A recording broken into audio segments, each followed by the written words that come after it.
Alright everyone, it's that time again. It's time for another Strange and Dark Cases compilation. This is where I take all of the shorter cases I come across while researching and combine them all into one big video. With that out of the way, let's get started. Mic check.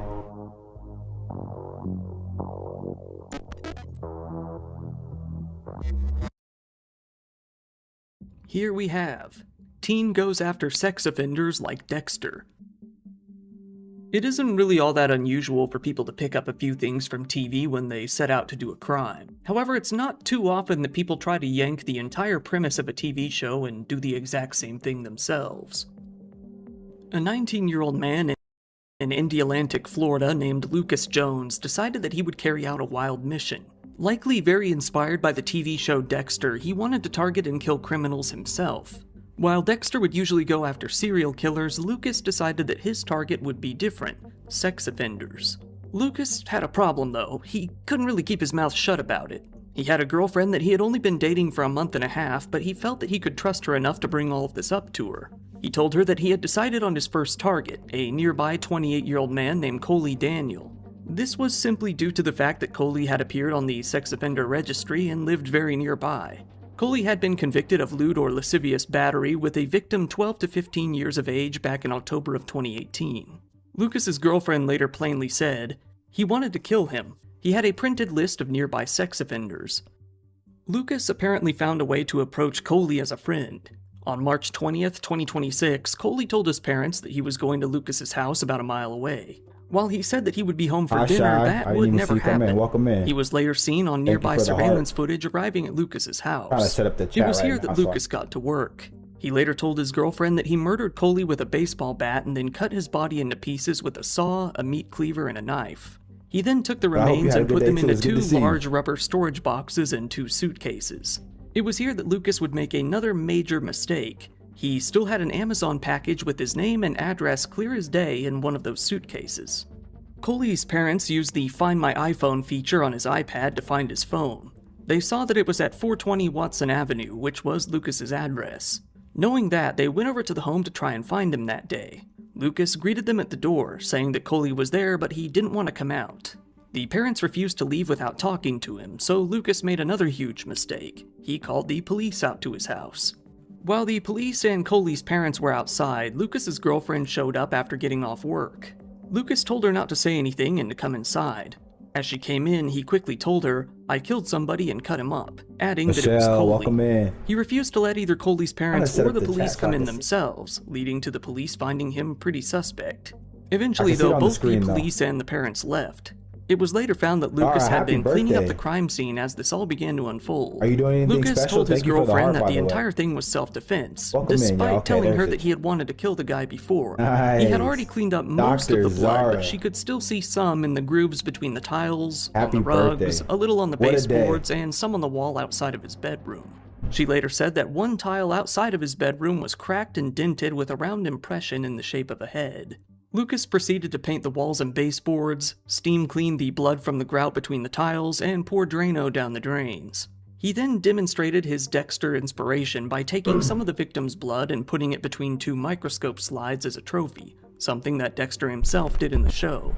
The police came back to Lucas's home the next day, but they couldn't find any sign that Coley was ever there. Afterward, Lucas asked his girlfriend to take a ride with him in the car as he went to ditch the suitcases and the totes that contained the remains. All along the way, he coached her on what to tell the police and how to act. Videos like this, the girlfriend said that stock footage. I mean, part of the true crime lore is the true part, right? We're gonna watch the neighbor who thinks he got away with unaliving. Hi, somebody just shot our car up. I think my husband's dead. Dave, are you alive? On the night of April 28, 2024, the caller and her husband were returning home from his father's and it's Taco Tuesday too. That's pretty dope. The night would end in a vicious attack on their lives. But as the call unfolds, it's clear she doesn't believe this was a random act of violence. The following is based on official police records released to date, and most of the footage has never been seen before until now. Dave, sit up. Dave. Hello? I'm here. Oh, We're getting you help on the way. Yeah, somebody shot him. I don't know if he's alive or dead. There's blood everywhere. Can you tell if he's breathing? I think I feel a heart pulse in his neck. I'm not sure. Somebody just shot like 1, 2, 3, 4, 5, 6, 7 shots at our car, and I don't know how many times. Did you see the other car or no? Yeah, we think it's my mother-in-law's neighbor. He was following us. We think he was following us on the freeway, and then all of a sudden he started shooting at our car. We don't even know why. He's kind of crazy. Honey, honey, are you okay? He's sitting up, but I can't tell if he's breathing or not. Okay. I don't even know where he shot. Oh, I think he shot in the head. Oh, Damn. This isn't good at all. This is not good at all. I see the police coming. I see the police car coming, but Okay. I don't know. He's shot in the head and there's blood everywhere. Okay. Cuyahoga Heights police officers reach the horrific scene, finding 59-year-old Jacqueline Perez covered in blood and standing at the driver's side door of a black Dodge that has been riddled with bullet holes. With a bullet wound in her left arm, Jacqueline managed to gain control of the truck to prevent a wreck or harm to any other drivers on the busy freeway. Her husband, 57-year-old David Perez, is slumped over in the driver's seat with multiple gunshot wounds to his head and body.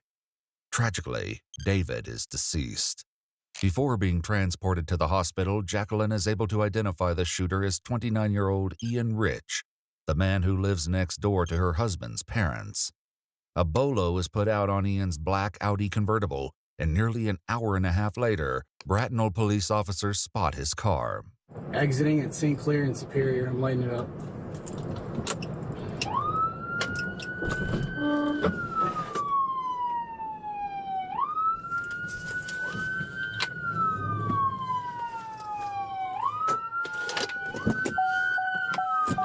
Driver!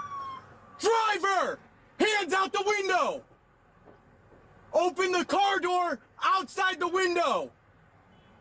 Unlock the vehicle! Hands outside the window!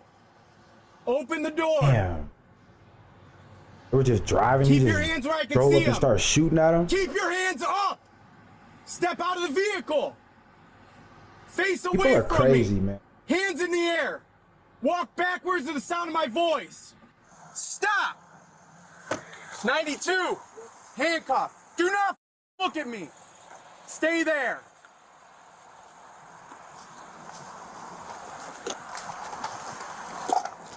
Don't move! Put your hands together like you're praying. There. That's what I'm saying. Like, he just calmly pulls over like this is just any other day. Hopefully we get a chance to find out why right now. That's what I want to know. Walk this way. You don't got anything on you to get you in trouble, do you? I mean, I have knives. Okay, let's walk this way. I got all kinds of stuff in here. The officer removes everything from Ian's pockets, while the other secures his dog Sienna safely in the back seat of a cruiser. Anything else? No guns on you? What's this? Oh, you leave? What's this? What's my... Oh, I do have in my shirt pocket right here. I have... Exit Ram. Where's 90 my shirt pocket? Okay, I got it. I got some drugs. Okay, there's a crack pipe in plain view. Do you have ID on you? No? What's your name? My name's Ian. Ian what? What the hell? Rich? Yeah. Do you have crack on you? No, that's, well, what are the pipes? Speed. Speed? Okay. Ian is placed in the cruiser and read his Miranda rights, but the officer will ultimately save any questioning regarding the shooting for a Cuyahoga Heights detective. Like, look at how calm this guy is. Like, what the There's guns? There's guns? Yeah. Okay. Where's the gun? Well, there's one. Hi, in the Mandy. Thank you for the heart. center console behind. Welcome seat. in. Okay. And then the rest of my pistols are in the top. So they're in the trunk? There's ammo. Yeah, there's more in the trunk in an FN bag. Okay, so how many? There she go, Nikki. What's going on? 5. Welcome 5 in. total. Okay. Yeah, super cray cray. My goodness. The officers choose not to do a detailed search of Ian's car, and instead radio an officer with Cuyahoga Heights to take custody of the vehicle and its contents. They then take a moment to appreciate the outcome of the arrest, which played out far more calmly than they expected. I can't believe it didn't take off. That's the part that got me so I stuck. make sure you're there with me. Yeah, smart. I gave everything over radio. Like, he was just out for an evening drive. I was like, you ain't getting me on no nothing. Worked out perfect. Yeah. Putting that down as a stop. Crazy.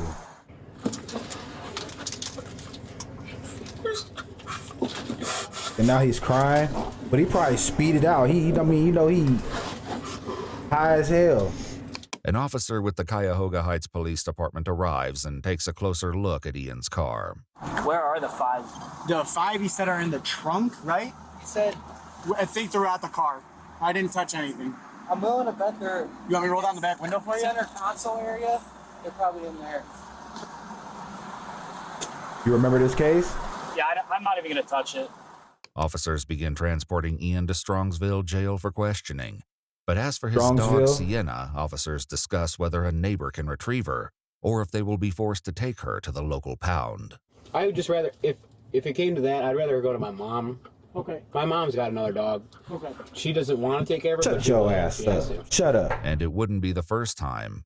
Ian's dog, Sienna, has been collected by the Newburgh Police Department on Appreciate more the than popular one votes, occasion. Mandy. Thank you. And each time his mother agreed to collect the dog. But Sienna's history with the police pales in comparison to Ian's, which spans multiple encounters over several years. Was this nearby? And will later shed a Crazy. tragic new light on his actions tonight.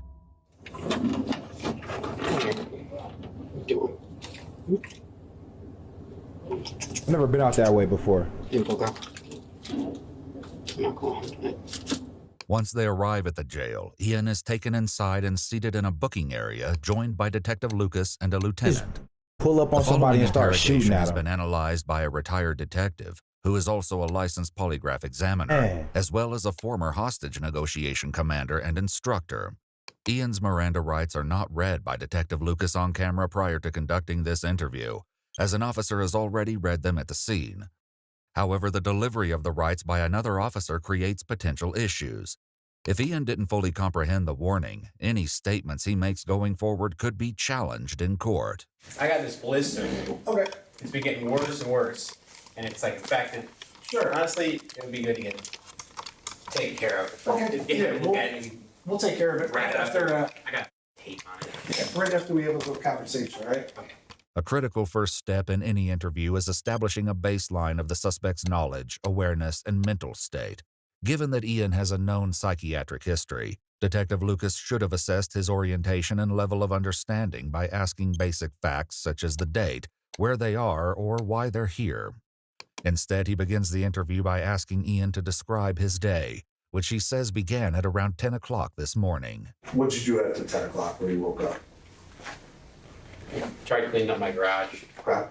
Doing a lot of demolition in there, I guess. Okay. Trying to renovate it. Newburgh Heights police records show a pattern of alarming behavior at Ian's home, including repeated noise complaints and property damage. 2 weeks before I'm the not shooting, surprised, his mother y'all. told For some officers reason. the house was unlivable, with walls torn down in every room, and that Ian had been drilling into the foundation because he believed his neighbors were, quote, doing things underground. She also reported that he had schizophrenia and was self-medicating with drugs. The detective began appropriately by asking Ian what he did after waking up, which is an effective open-ended question. However, rather than allowing Ian the opportunity to speak freely, Detective Lucas quickly interrupts and shifts the conversation to his drug use. What kind of drugs are you on?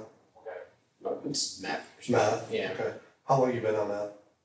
Not that long. Not long. Why'd you get on? I was on it for I'm about to say, yeah, right. nonstop, every day. And then I went to rehab. Okay. How do you afford Yeah, meth every I day? lost my job again. Okay. Is it So- expensive? I don't know. That's I don't know. that's why I'm Crazy. here, I guess. Gotcha. How often do you use meth? Lately, it's been every day. Every day? Yeah. Okay. When's the last time you used? Yesterday. Once the conversation returns to establishing a timeline, Ian says that after waking up, he went to AutoZone, returned home, and later went out to dinner.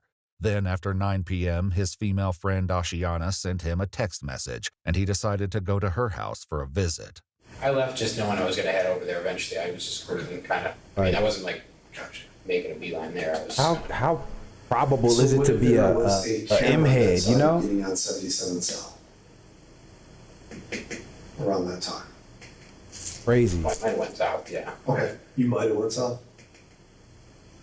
I mean, I don't know. When I left, I was just cruising. Okay. Yeah. Gotcha. Yeah. But in reality, Ian followed Jacqueline and David Perez as they pulled out of his parents' driveway and began shadowing them in his car, as seen on multiple security cameras that recorded his every move. Look at this crazy. In an interview filmed Look 3 at days that after the truck. shooting, Jacqueline, along with David's parents Sally and Ted, shed light on the incident. They Ah. explained they were celebrating Ted's birthday just before David and Jacqueline left at 9:21 p.m. And it wasn't long before David realized Ian Rich was behind them. I said, well, I'm gonna call your dad, Okay. which I have the time. I called him at 9:26. You see the gunshot on her And I arm called right him, I here. said, your crazy neighbor's following us again. Okay. And that's when the bullets hit us. I didn't know, I thought he threw a rock at us because I just seen all, it looked like pebbles in that, but I guess it was glass. Okay. And that's when I looked, I don't even know where he went after that. I looked at my husband and he was slumped over. Okay. And I'm thinking, okay, I get, how do I stop the truck? Okay. Because I was all over, it was all over the road and I couldn't get him out of the truck. And so, because it's a push button, Yes. no thingy, so I don't even know how it stopped. I have no idea, but Okay. Did your husband? I think he died instantly because he was already, when I looked over, he was slumped over already. Do you That's know a the strong woman neighbors? right there, y'all. Yeah. What's his name? Ted. Ted. Ted Perez. Okay. Have you ever had any issues with him or? No. I don't really know why he'd be. Did you follow that vehicle today? No. What if we had Like, damn, you see that? video of your car behind him? I might have been behind somebody. I didn't follow Ted. Okay. But Ian's confident assertion that he didn't follow Ted is the truth, given it wasn't Ted that he followed, but Ted's son, David. Detective Lucas needs to slow down, both mentally and physically. He should take time to refocus and allow Ian to speak freely without interruption, which could lead to gathering critical information. Instead, the miscommunication continues as Detective Lucas questions ongoing problems with Ted, and not the true victim, David. Was there a problem? Damn, he don't even know what the hell he's doing. And Ted, prior to what happened? not that I know. I mean, I had like a time where It it first, was from the drugs. I thought that he maybe got the job on Indeed. They did a Zoom interview. He passed the background check, and they were short this night, obviously, because, they were like trying to mess bro, with me. you're or not even something. talking about the right guy. Gotcha. But other than that little episode that I had, it was like a, I don't know, it was like delusional or something. It was a while ago. I was wondering, like, I've never had any thoughts like that. But what Ian describes as a little episode is far from the truth. According to Newburgh Heights police records, Ian's delusional thoughts about his neighbors have been occurring repeatedly for years. Incident reports detail Ian's concerns that his neighbors were spying on him using advanced high-tech equipment, including a laptop with an overhead view of his house. lie on you for what? In June Smoking of him every day? 2022, he was committed to a psychiatric hospital after insisting his elderly neighbors That what we're were spying trying on? to murder him, and stating he will take Crazy. matters into his own hands. Now, we've never met him. Okay. We've never talked to him, we've never seen him. He just knew his car. Okay. So you don't really even know what he looks like? No, I never Only looked from our until I ring seen that cameras. picture, And yeah. those ring cameras don't give you a real clear picture of his Yeah. face, and that was another thing too. He always walked with his head down. Yeah. He never walked with his head straight ahead. According to court documents, Ian exhibited extreme erratic behavior. He had become convinced that his neighbors were Never working even with the talked to him. FBI, conspiring Damn. to kill him through radio waves or poison in the ground. He thought her name was Okay. okay, and that she worked for The FBI, FBI. and that I had all kinds of lasers and stuff going into his house where I could hear every people conversation come and I up could with see this everything stuff that at? he was doing. The reason I'm saying that is because it was my sister. Okay. So that's why he had to Google that. But we never had no kind of confrontation with her at all. There wasn't, he cut on the side of his house, which was his property. She always had flowers there for years. Well, he didn't want them there, he cut them down. After this incident, which was reported in July of 2022, the Perez family told police they were, quote, concerned that his erratic behavior would progress into something dangerous to them. That time, there was nothing. You know, there was no FUs, no throwing nothing over, nothing. There was never like a fear of him or anything. What? Oh, yeah. There was a fear of him. There was a fear. Because of the stuff that he was did, doing. you know. And this is something I want to emphasize, and this is causing us a problem. I seen his dad one day. This is a couple years ago, and I said to his dad, I says, can I have your phone number just in case, I call you if something happens over here? He says, yeah. He gives me his phone number, and I asked him, I said, does he have any weapons in there? And his father's reply to me was, you don't have to have that weapon to hurt somebody. Yeah, I'm Lieutenant Grabowski. All those firearms are registered and purchased legally. Right. That was a bar, honestly. Except for my rifle. Holy. What do you use that Marlin for? Hunting or anything? Or? Just targets. I haven't shot in a while. Okay. Detective Lucas should have paused here to ask more questions, such as, when was the last time you fired a firearm? And what type of firearm did you shoot? So all those guns, are they loaded? Should all... One that I had with me was not loaded. Once again, he misses the opportunity to press Ian further by asking a simple question. If all of his guns are typically loaded, why was the one he had with him empty? If I were to ask you... Even the YouTube guy's cooking more than the detective is. You did? No. What the hell? Note the way Ian first nods yes, then answers no to the question. This is one of those jobs. You ever apply for a job on Indeed? You know how you could just do apply now and it'll just be like one more button you push, or it could be apply on website. This is one of those apply now jobs. It didn't have the pay. It didn't tell you what you was doing. And the title didn't really match what you end up doing, because this dude thought he was about to show up for the Whataburger shift, and here he is now interrogating a crazy maniac murderer. I mean, life really comes at you fast, I guess. I don't know. Contradiction between verbal and nonverbal. This is crazy. I've never seen anything like this before. If I were to ask you, did you fire a gun today? You did? No. Okay. The detective repeatedly uses the phrase, if I were to ask you, instead of just asking directly. Overall, his questioning is scattered and lacks structure.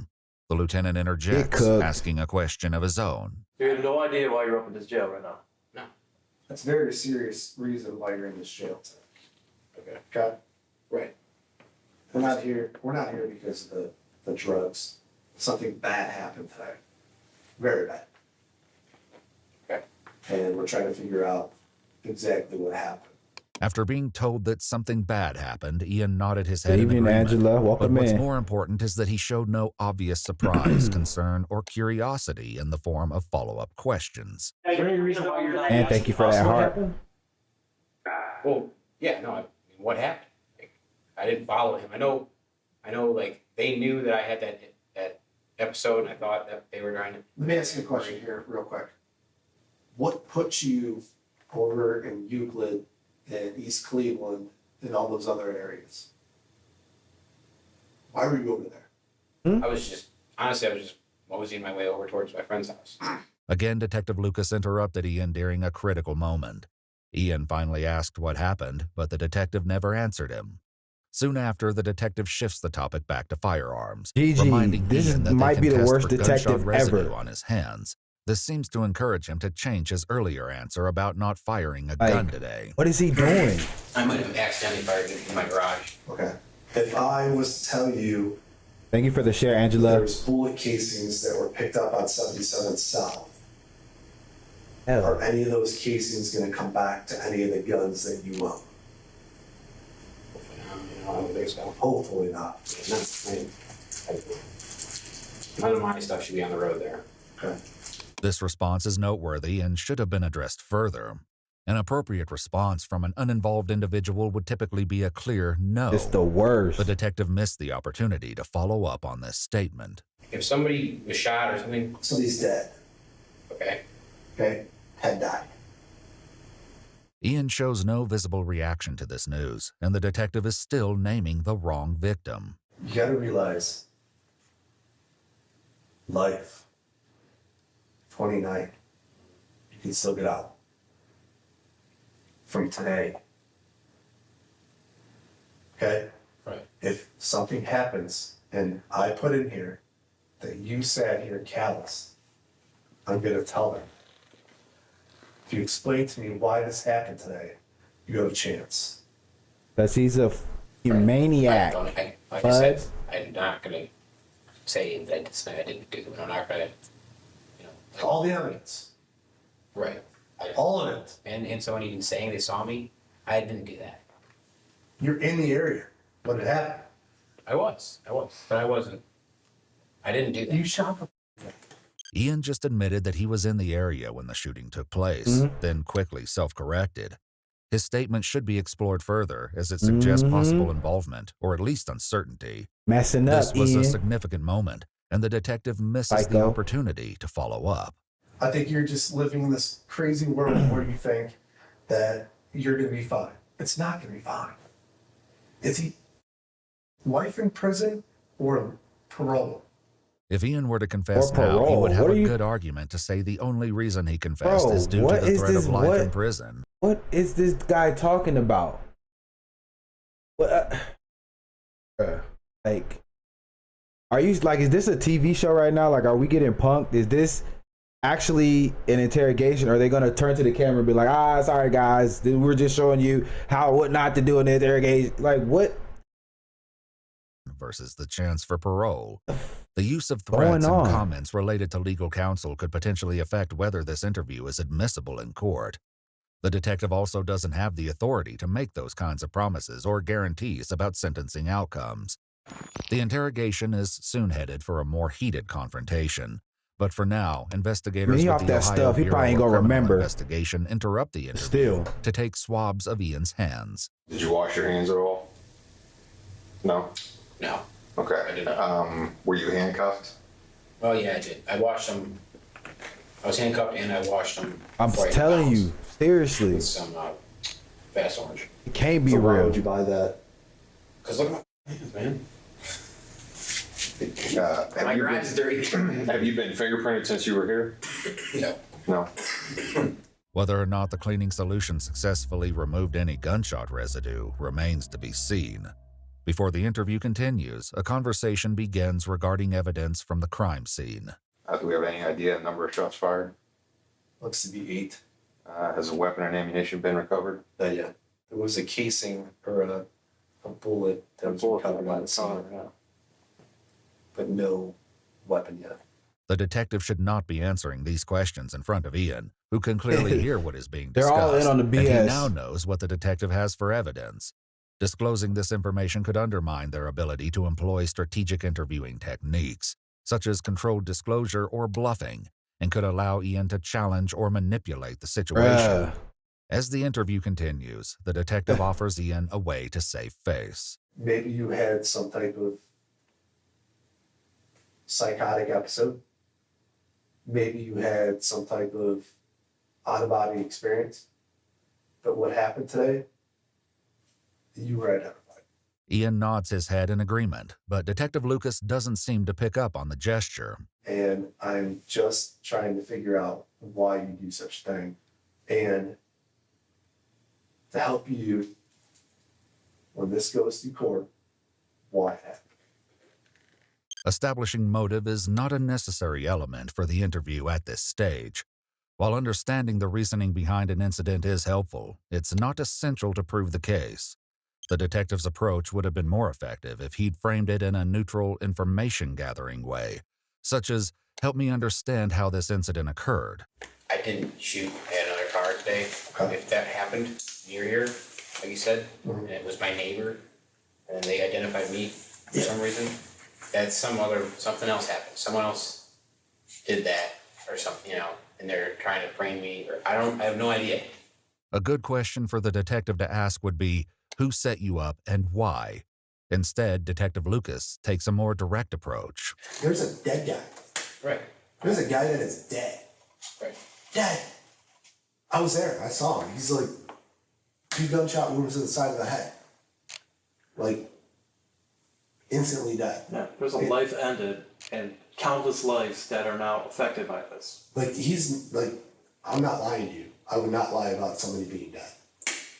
And this guy is sure dead. Like, not even close to being alive. Okay, we get Using it, bro. the victim's name throughout this Get it, interview bro. could have made the situation more personal and real We for get it. Ian, potentially breaking down some of his emotional distance. Yeah. Consistently referring to the victim by name is a simple but important technique that isn't being used. But I'm telling you. Okay, but it be stuff like this though, y'all, that really be making me think that this stuff be like controlled opposition, because these type of interviews are how guys like this end up walking, and you be wondering like, yo, how did they find a loophole with somebody like, how did this person only get 4 years when he killed 14 people? It's stuff like this. They send these goofballs in here that nobody ever heard of, and they just fumble their way in the dark, messing these interviews up, and then everything is unadmissible in court, and then you have to,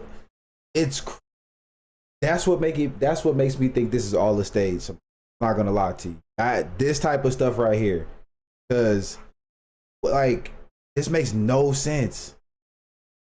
I've never seen anything like this. I'm going to find some more evidence that puts you there. And if you don't tell us why it happened, and when we go to court on this, I'm going to stand up there in that box, and I'm going to make sure you go to jail. Detective Lucas repeats the same statements without moving the conversation forward. As it stands, he's Like, not maintaining control of the interview, and he somebody himself who's just is being cosplaying as a manipulated by the detective. suspect. As the interview goes on, the lieutenant interrupts to question Ian about his earlier claim that he's being framed. Who do you think's setting you up? You think that the wife just set you up, set someone up to kill her husband and to frame you? That makes zero sense. Right. But so there's no setup here. Well, I mean, they don't. They're just accusing me, and they have like some fake evidence. But they really don't even know you. There is no fake evidence. There's a ton of real evidence. There's an eyewitness. There's Right, cameras. Shy, like There's literally. I don't have any beef with them. They don't. It doesn't matter if you have beef or anything. I'm just trying to say, did you have something in your mind? He seems like a today fake detective that to me. Maybe thought that they did. Or like an something to actor you, they hired. or- No. I don't want to be one of those people, but like, In the past, man.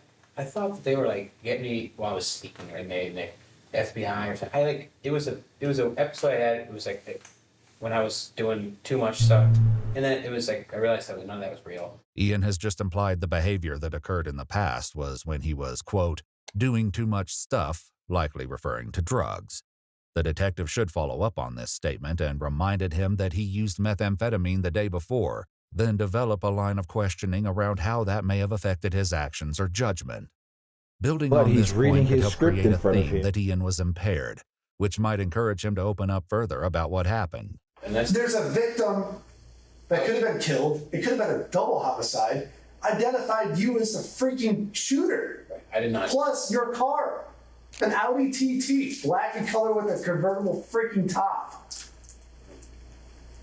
Plus you got 1,000 guns in your back seat, and then I'm gonna go find one when we're done here with 8 bullets missing, and then I'm going to find gunshot residue on your freaking hand.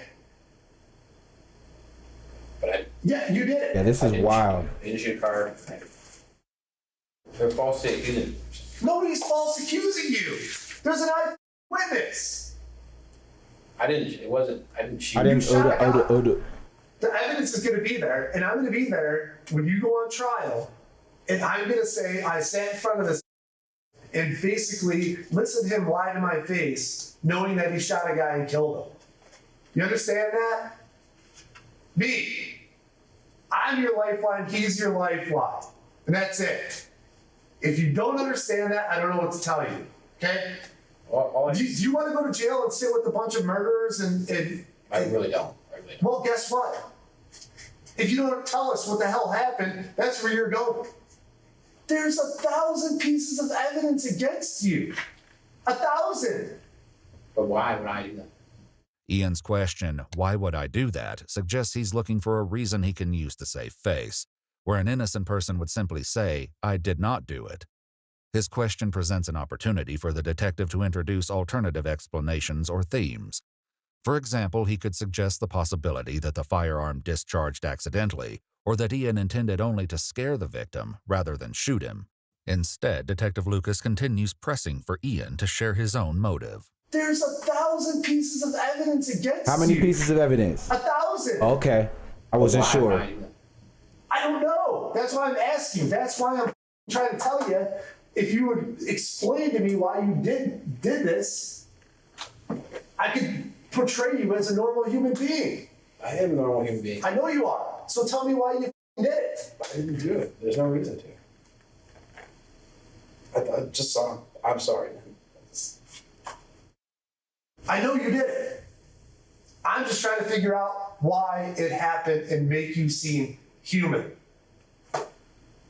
And I know you're going to keep shaking your head, I didn't do it. But one day, you're going to come back and you're like, man, I wish I would have told that stupid detective what happened. Detective Lucas again resorts to making threats and is noticeably becoming frustrated and angry. At this point, it would have been more appropriate for the detective to take a step back or even pause the interview. Like I said, I did shoot a gun recently, and I honestly stand right next to the car, but shooting it, the other day. That's a big, dude. You think that you were standing next to your car and firing a gun. You're full of. Yeah, I shouldn't be doing that in the garage. Shouldn't be shooting a gun in the garage. But You are full of absolute. if you saw the garage, You're full of. you would know. You're cooked. You're absolutely cooked. That's all I'm trying to tell you. You are cooked. Ian reiterates that he was just out for a cruise tonight, but when he shares new information, the confusion over the victim's identity gets in the way. When I was texting that Ashiana Ron, I did receive a call from Teddy Perez. Okay. After the time of the thing, I didn't see that. That's impossible. He was dead. So, well, he was dead. You guys are looking at So it just appeared on a phone call appeared on Facebook. Yes. So did you in heaven and calling you? If you got my phone. Maybe he was because he was trying to get after you. Because you just killed him. Once again, Ted Perez is still alive, as the murder victim was his son David. If Ted did contact Ian after learning he was following his son, the opportunity to question him about that call is lost. And I'm trying to help you not spend the rest of your days at 29 years old sitting and rotting in a prison cell because I don't think you're a bad person. I think you made a bad mistake tonight and that was it. That's it. I just don't want to see you rot in a cell. I don't think that's your type of person at all. That is it. Because I'm going to tell you right now, when I go to court, I'm going to bury you. This type of statement is not only inappropriate, but also counterproductive, as it increases resistance rather than encouraging cooperation. A more flexible and controlled approach would likely have been far more effective at this stage of the interview. All right, why don't we just take a break? You go in the cell, you can steal over this whole issue for a little bit. Cigarette? There's cigarettes. No, you can't have a cigarette. Okay. Allowing something small, like a cigarette break, could help ease tension and create a calmer atmosphere, which may make Ian more willing to talk. In this situation, there's little to lose, and it could improve the overall tone of the interaction. However, he's denied. The BCI agents remove and collect all of Ian's clothing, and once they resume the interview, the lieutenant asks a simple question that sends the interrogation on another downward spiral. Is there anything else that you want to say to us? They said someone called about the dog. We're not worried about that dog. Why? Well, I'm worried about a dead guy. I would rather her go to my mom than I don't someone care call. about that dog. There's a guy that's dead. She's just right. There's somebody that's dead. Right. And you're worried about your dog. Well, I don't want having my dog. There's a dead guy. And you're worried about a dog? Somebody's dead. And you're worried about a goddamn dog. Unfortunately, police records make no mention of where Ian's dog, Sienna, was taken following his arrest. There's little effort to build rapport or show compassion towards Ian, and the detective's approach appears to rely heavily on confrontation. With a suspect like Ian, raising one's voice or making threats is not effective and works against the goal of getting useful information. Do you know how they brought that guy back? They actually loaded the truck that he's dead in, hunched over the steering wheel, on a flatbed truck down in the coroner's office. It's processed the vehicle. Okay? Would you want any of your family members being processed like that? No. Meanwhile, David's family struggles with the tragic aftermath of a situation that has been escalating for some time. It's like they kept almost pacifying us, where there's really not much we can do unless he actually hurts you or harasses you. Oh, the And good that wasn't old, they didn't happening. respond till it was But too late. we would hear him with beating on the walls of his house. Sometimes it would even shake our house because he was beating on the inside walls with sledgehammer and stuff. And he would take that sledgehammer back into his garage and then beat in his garage. I mean, people all over the lady across the street, my neighbors would hear all this. And that's why we were scared of him, because we kept saying, and then the police were there so many times too on a welfare check. His mother would send them over there to check on him and stuff. And we were thinking, when is this guy gonna really go off the deep end? And that's what we kept saying to each other, you know, and then look what happens. According to an autopsy report, 57-year-old David Perez ultimately died from 2 gunshot wounds to the left side of his head, as well as 2 to the left arm. Still, Ian refuses to confess that he was the one who pulled the trigger. I hope it burdens you, because if you're not willing to explain what happened or shed light, it makes you seem like you are a cold-blooded killer. If you want to see your parents again, bang a chick again, anything, you better come clean about it. Because if not, This guy's the worst. It's official, y'all. see to it that you don't. But if the evidence and all that does me in, then it does. If not, it doesn't. I'm gonna go with that. I didn't do that. You know, they got me saying I'm behind him. So that there's no reason to. There's no motive. I don't know those people. I don't care about them. You know, I'm a single 28. So why is he messaging you on Facebook? Exactly. I don't know. And why did someone call and want to take my dog? That's not someone that I want. Nobody gives a flying about your dog. Right, but I'm just saying, what if it's, I don't know what's going on, you know? I'm the guy who's just cruising around. No, okay. That's what you want to go with. You want to go with the guy cruising around. No, you want to go with the guy cruising around. Huh? You're a guy that was just cruising around, there's bullet flash, gun flashes coming from a goddamn Audi TT, triple black, into a goddamn truck that was a guy that was killed with an eyewitness. And you're gonna sit here and lie to me. You're gonna sit here and lie to me all day while I'm sitting here at 3 o'clock in the morning, and you're just gonna be like, "Look at me." It's the dumbest thing ever. It's the dumbest thing ever. Man the up and say what you did. Be a man and say you killed the guy. I don't know why you did it, but just say you did it. You did it. You did it. And I don't understand it. I didn't know. You got away for a long time. After nearly 3 hours of questioning, 29-year-old Ian Rich left the interrogation without giving a confession. Even without an admission of guilt, the evidence against Ian was damning. BCI investigation reports reveal that Ian tested positive for gunshot residue on his hands, and that the 9mm handgun found in the center console of Ian's car was a match to multiple fired casings recovered from the crime scene.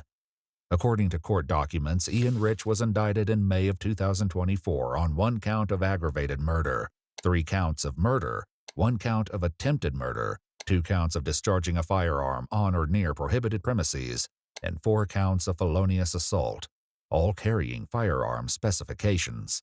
On May 5, 2025, Ian Rich accepted a plea deal to reduce charges of involuntary manslaughter with a 5-year firearm specification, attempted murder with a 3-year firearm specification, and discharge of a firearm on or near prohibited premises.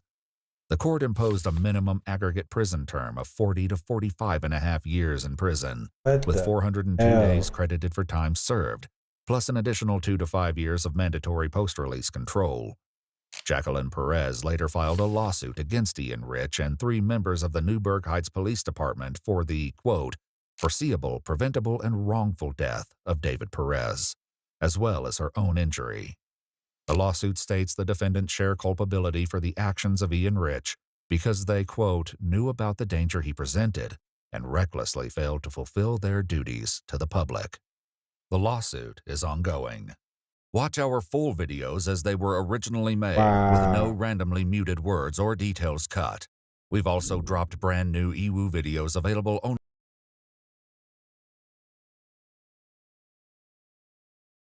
9 high-speed chases on another level. Let's do it. Let's go. From a 14-mile chase that damaged every car in the Florida Keys, and a suspect in Arkansas who fled with precious cargo on board, to a reckless chase on a foggy day in Indiana, and so much more. Here are 9 high-speed police chases caught on camera. Shout out the most dangerous.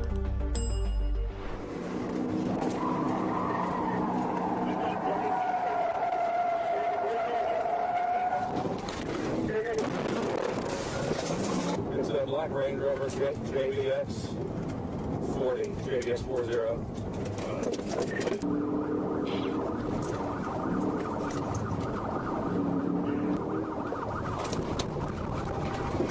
Oh.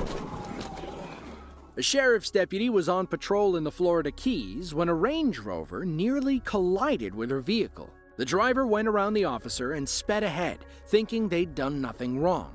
That's when the lights and sirens came on, and the driver wisely pulled over. A female officer approached the passenger side window and made contact with the driver, 23-year-old Christopher Smithers, who was in town from Virginia. Everything seemed normal at first. The deputy returned to her cruiser to run the man's information.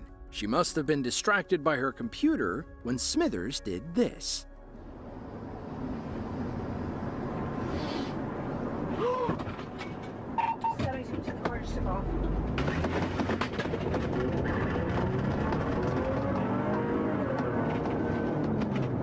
Get out the way. Oh, she didn't have her lights on. The slight delay allowed Smithers to vanish in the distance. He knew he'd broken sight lines. If he can blend in with the traffic, he might be able to hide in plain sight.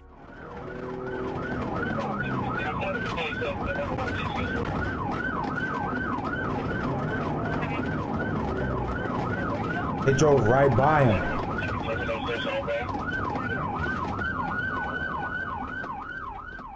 Smithers could have easily pulled into the sandal factory parking lot as the cops drove by.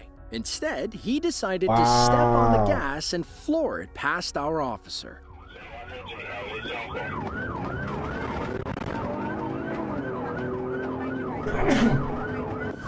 That's crazy.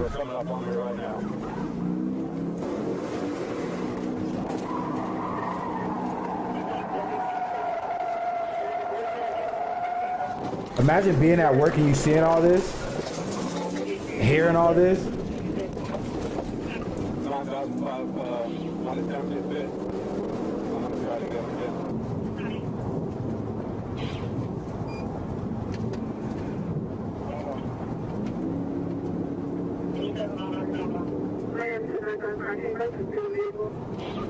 It's a Black Range Rover JVX 40, JVX 40.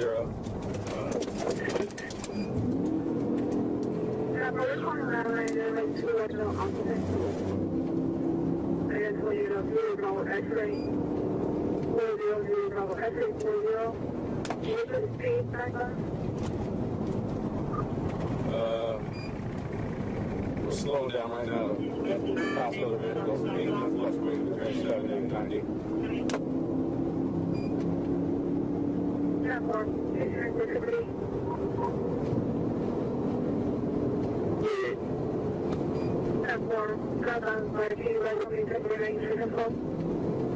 There's 3 or 4 behind me coming up on another trip right now. Passing the 96, 96.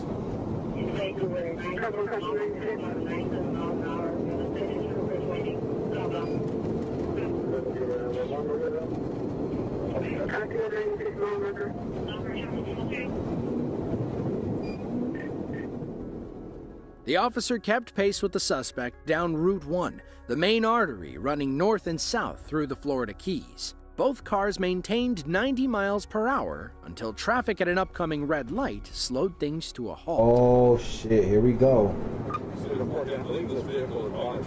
Uh-oh. Slow down, officer. Okay. Whew. I was like, man, not the civilians.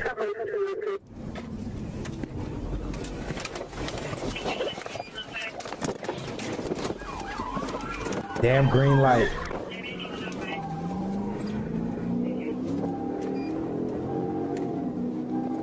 Damn, he got lucky.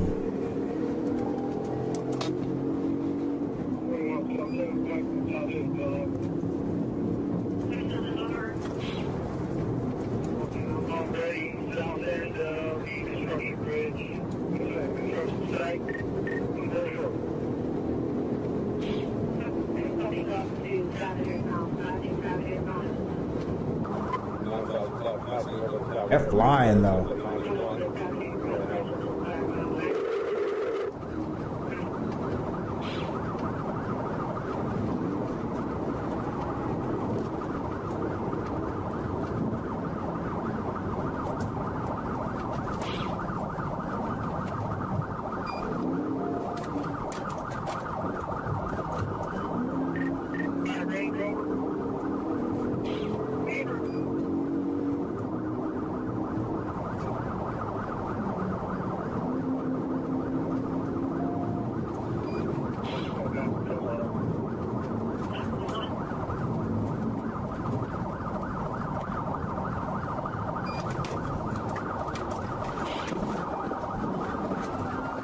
How they keep like just wiggling through y'all? He just like wiggle through every time. That's crazy.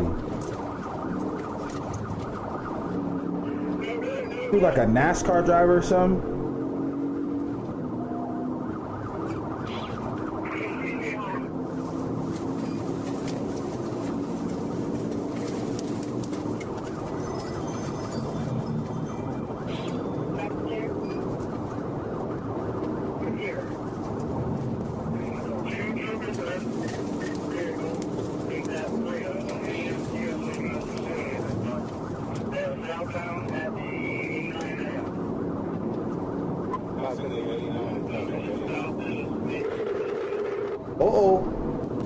Oh, I thought we lost him.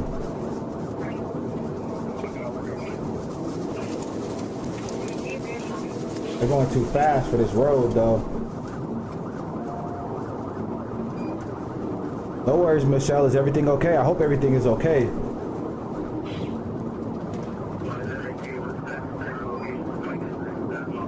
We're going to be on for a while tonight, so don't worry.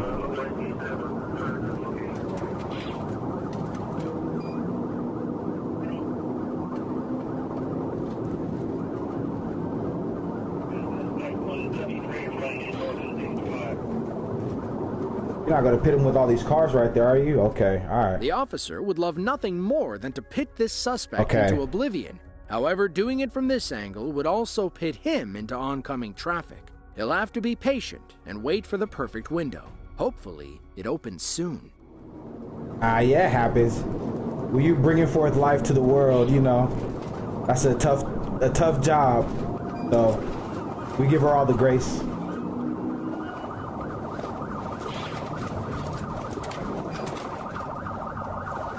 Uh-oh, I think they got him. Oh. Maybe not. How this guy's playing Grand Theft Auto for real, like the way he's dodging these police officers. What the hell?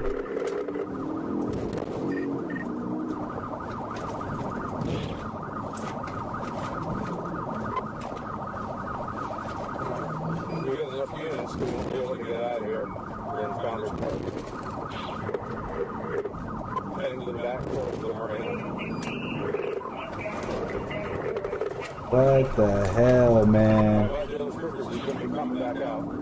made a U-turn. We're heading back out. Towards 1035. They hit them speed bumps hard as hell. Damn.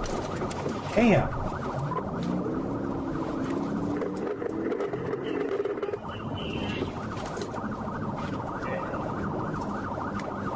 You gonna dodge him again, y'all?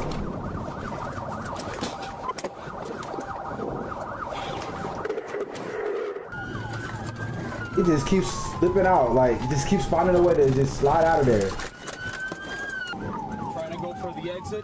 What the hell, Angela? What is going on? This dude's literally playing a video game. In a Range Rover, no less.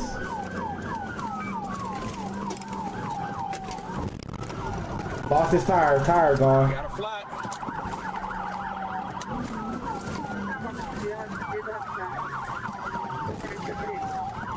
That might be it, y'all.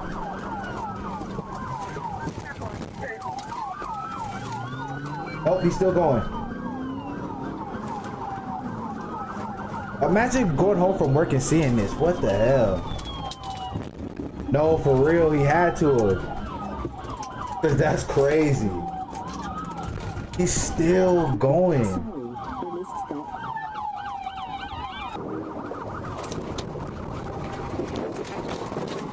And now the police officer gonna run into somebody else.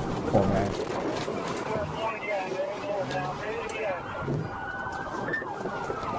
Damn, imagine your boat getting hit.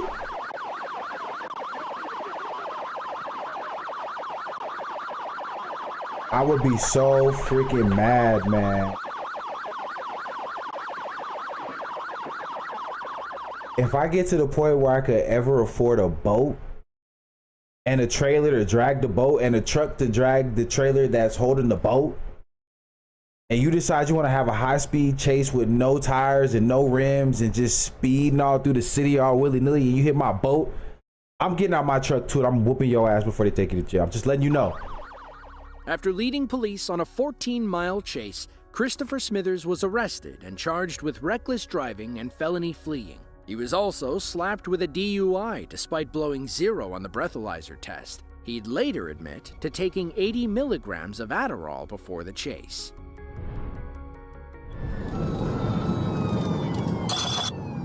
I wonder what happened to him.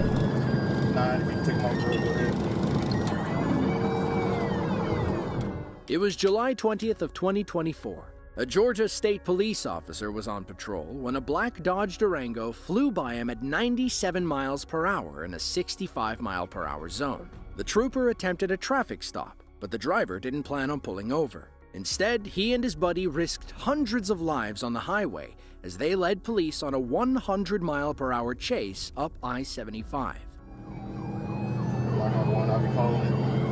You know, this was gonna be crazy on the freeway. This is gonna be nuts.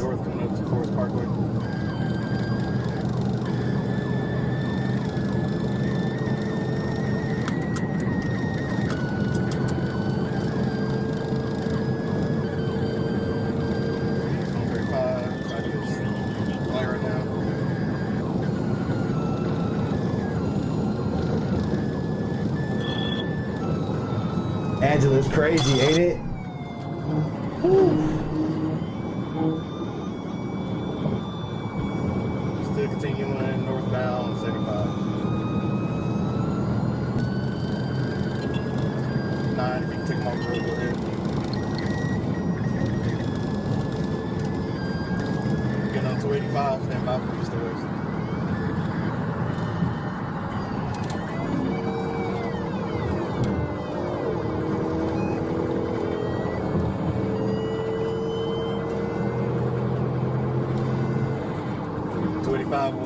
I like those stop police lights though.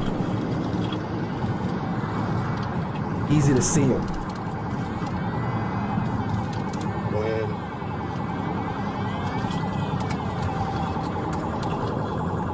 Go ahead and notify GSP.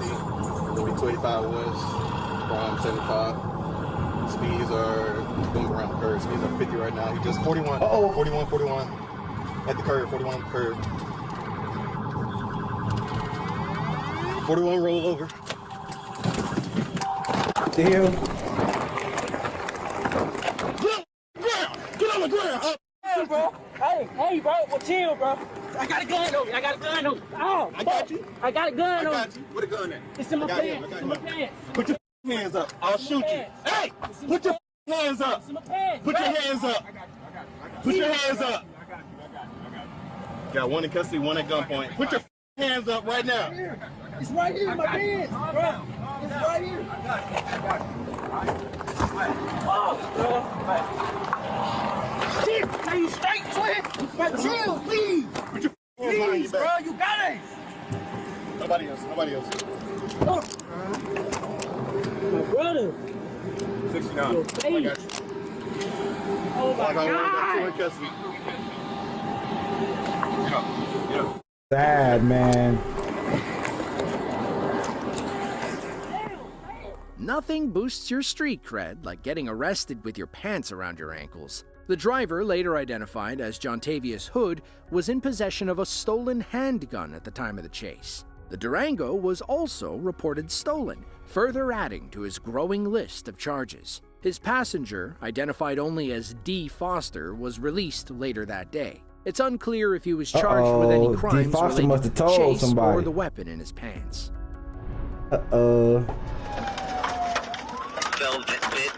Why don't do crimes? He's going through. Stop. It was December 1st of 2024. Police in Washington County, Utah were called to a local Walmart to investigate a robbery. According to employees, two men had stolen more than $700 in merchandise and fled the store in a black Acura with no license plates. Officers soon learned that the men behind the theft were 25-year-old Anthony Perez and 22-year-old Henry Martinez, both of whom were linked to other retail thefts in the area. They also weren't afraid to run from the cops and had already escaped from a few prior chases. They crashed already?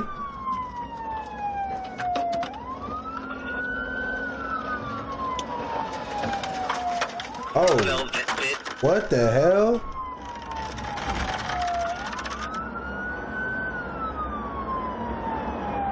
Oh, lost a tire. He's driving the oncoming traffic on Pioneer going northbound again.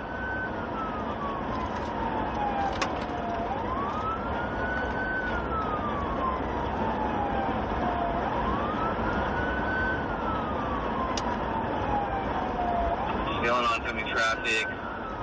Passing man of war at this moment, going speeds of 80.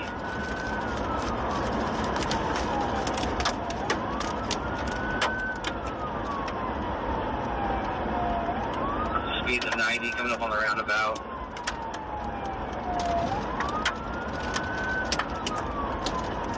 We have no traffic heading northbound. Whiskey 30 when he slows down so that he might be able to fit him. 10-4. He's going through. Oh. You got him? I got him. They're getting out. They're getting out.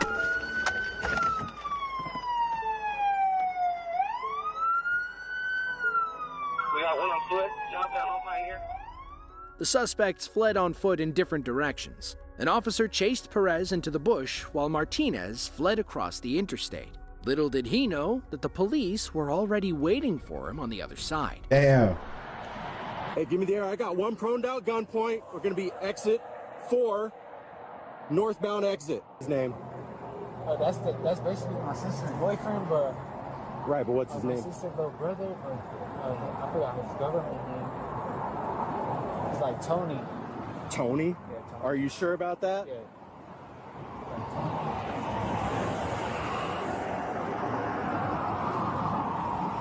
Does he have any weapons on him? Any guns? All right.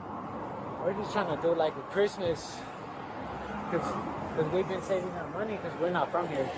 We just came to do a job. Your line ass up. We're just trying to get like little things from Walmart. So, Okay. like, nothing serious, nothing Just bad. cuffs. So check it out. We're gonna adjust these handcuffs, okay? Don't do anything stupid, all right?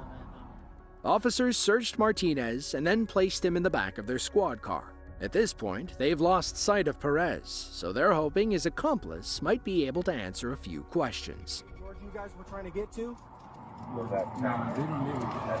Oh, okay. We just came over here to work for a little bit, and then we were just trying to get like Bill Christmas present because we ain't have like 20. I got you. So are you working up here right now? Oh yeah, we just got off and then we went to Walmart. Where are you working at?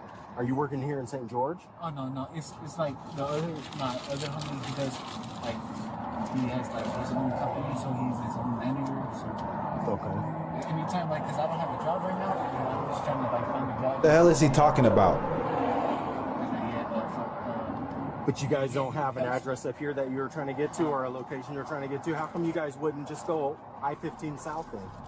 Just lying. The cops were back at square one after failing to get a straight answer out of Martinez. That's when a call came over the radio about a possible Perez sighting. Tampa Bay 2X61, just for your update, we found a male walking on the trail in front of north of the Walmart. Just 1014, he's got a red beanie on, it's not him.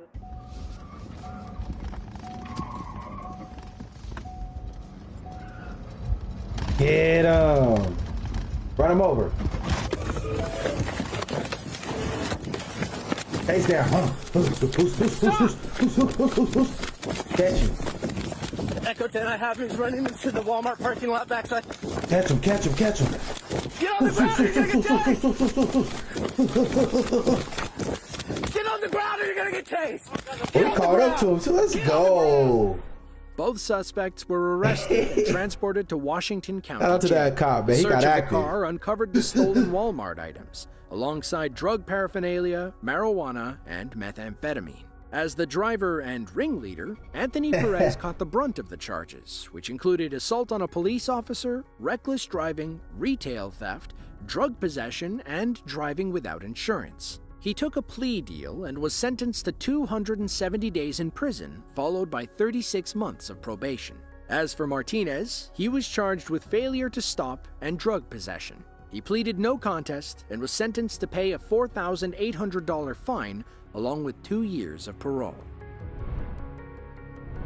It was May 2nd of 2026. ASP Trooper Teddy Henderson was patrolling Arkansas State is always going to be crazy. He clocked a red Dodge Charger ahead of him, doing 81 in a 55-mile-per-hour zone. He flipped on his lights and sirens and caught up with the driver to initiate a traffic stop.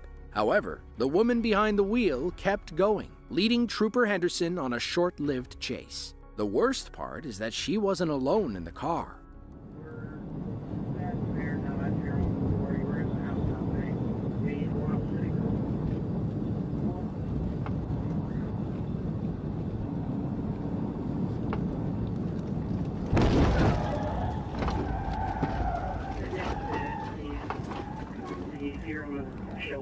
Uh-oh. Yeah, Arkansas State, they don't play that. ASP, they're gonna flip your car for sure. I'm at gunpoint. Put your hands up! Well, I hear a Got kid. Female coming out of the back seat on the driver's side. Hands up! Got a toddler walking out of the back. Got a baby. Come stand right here. You're okay. Come right here, baby. Come right here. Come right here. Sit up here, okay? Why would she do that?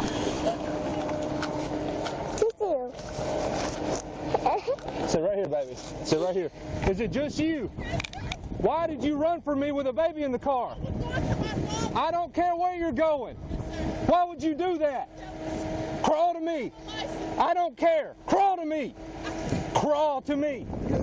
You crawled out of the car, you crawl to me. You okay? You okay? The suspect, later identified as Talia Jones, crawled from the wreck and was taken into custody. That's when Trooper Henderson gave her a well-deserved piece of his mind. That's why you ran for me? You ran for me because you don't have a license? You almost killed your kid. Do you understand me? Come here. Stand in front of my car. You could have killed your child. Do you understand? That was the stupidest thing you've ever done in your life. You okay? Today was the stupidest decision you've ever made. You understand? Pulling you over for going 80 and a 55. Damn. You were. No, sir. Yeah, because you were trying to get away from me, and then you confirmed it by running from me. Quit talking. Y'all let them run, guns and drugs and shit. Are you sitting here making excuses for you getting to run? Do you want me to Yeah, that grab baby you will again? definitely Get be over taken. here. Come here. Are you sitting here making excuses for you running? fair. Quit talking. Quit talking. Y'all don't do that shit. Quit talking. Let me double lock your cuffs. I would listen. Listen. I could have people run for me all day and it not make me mad. You have got a baby in the car. I'm disgusted by you. Miss Jones faced a slew of charges after this chase, including reckless driving, driving on a suspended license, and endangering the welfare of a child. Wow. Officers later learned that the car didn't even belong to her. It was her boyfriend's Charger. Who do you think was angrier, Trooper Henderson or her boyfriend? What are you when he crying found out she for, wrecked though? his ride? What are you crying for?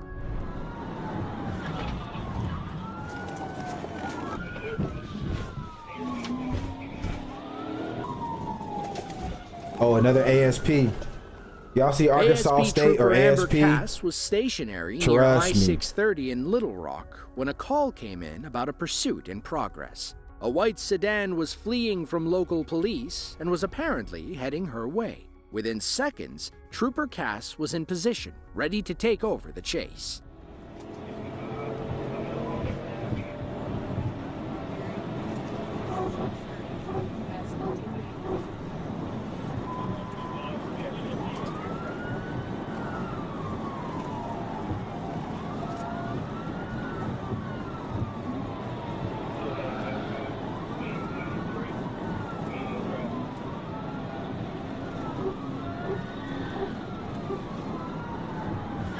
Oh.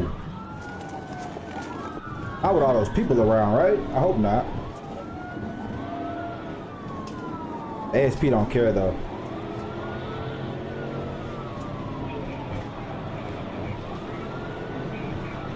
They can pit people legally up to 150 miles per hour in Arkansas State.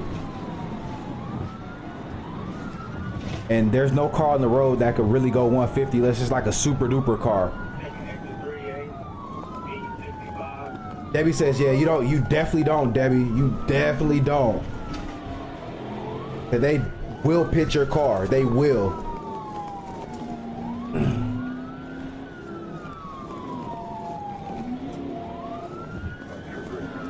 Mm-hmm. Yeah, 150 mph. It's crazy, right? So pretty much, basically they're saying any car you're in, we're good to flip you. And we will.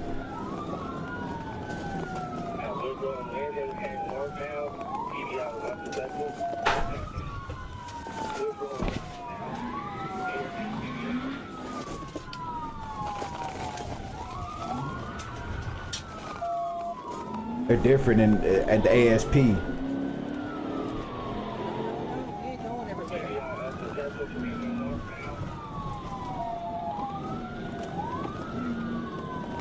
Now I don't know if y'all heard her say, Officer Cass, she said, oh no, we're not going everywhere. Watch what that means, y'all. You about to hush this puppy real quick.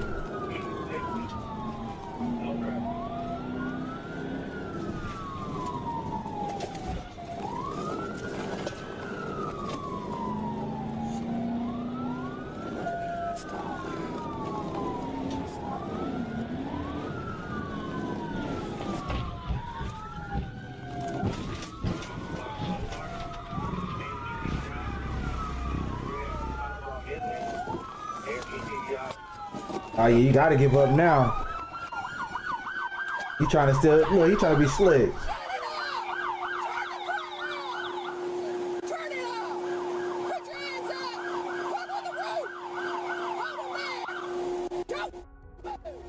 Unfortunately, we never learned the suspect's name or what he was charged with. However, it was likely along the lines of reckless driving, felony fleeing, resisting, and obstruction. You're not getting away from Arkansas State Police. You're not. You're not. You notice they're the only ones with their name in the corner down here, usually.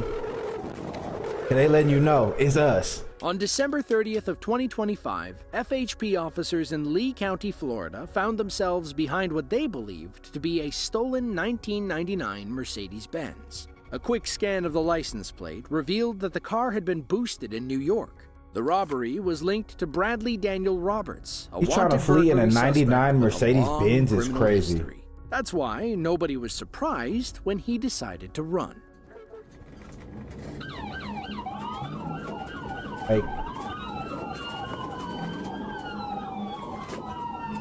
Where do you think you're going? Georgia's almost as bad? Yeah, GSP's pretty crazy too. I've seen a couple of videos from them as well.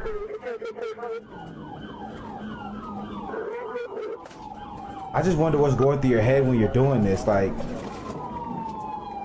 it usually don't end up good.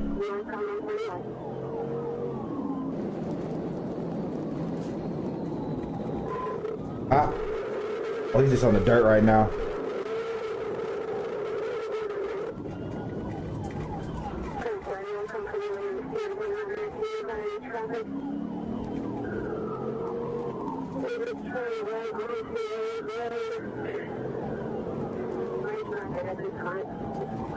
I mean, the old Benz is kind of moving though. Got a little giddy up to it.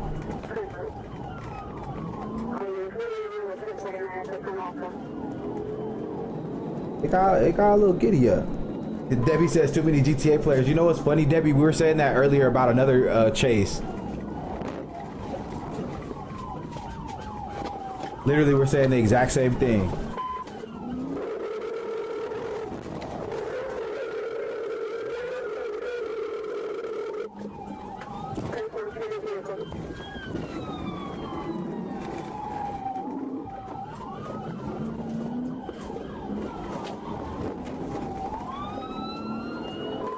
Spun out.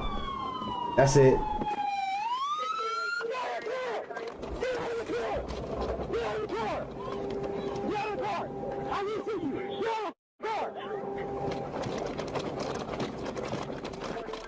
That's not what he meant by get out of the car. Roberts and his passenger fled on foot, but wouldn't make it very far. Officers quickly caught and subdued both of them. Not long after, they learned that the passenger was actually the suspect's 14-year-old son. But your son, man, if he ain't got nothing going on, man, why is he running? Has he got warrants or something? He's my boy, man.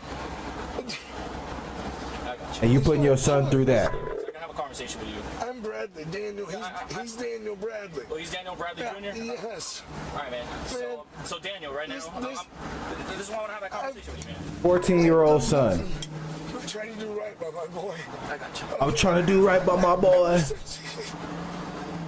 been old enough to know better. I have told him, don't pick my lifestyle. Please pick a career and get out of here. Upon searching the wrecked car, police uncovered 2 stolen shotguns, a large amount of marijuana, and drug paraphernalia that contained marijuana and cocaine residue. In the end, Roberts was arrested and charged with grand theft, fleeing, reckless driving, felony drug possession, and possession of a firearm by a convicted felon. Meanwhile, his son was arrested for resisting and obstruction. On the bright side, the teenager still has time to honor his father's wishes and turn his life around. That is so stupid. Not running on ATVs. And you see, hey, y'all see the name at the bottom. They don't care if you're on an ATV, a skateboard, a bike. Was on patrol in Hickory Plains, Arkansas, when he spotted a man riding his ATV on public roads. He spun around either that or and the caught belt, up with the Debbie. driver, who immediately challenged him to an off-road battle.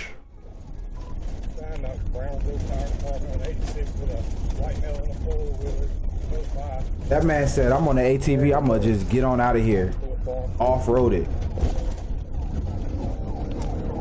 Never fails to amaze me, y'all. We're cutting up behind.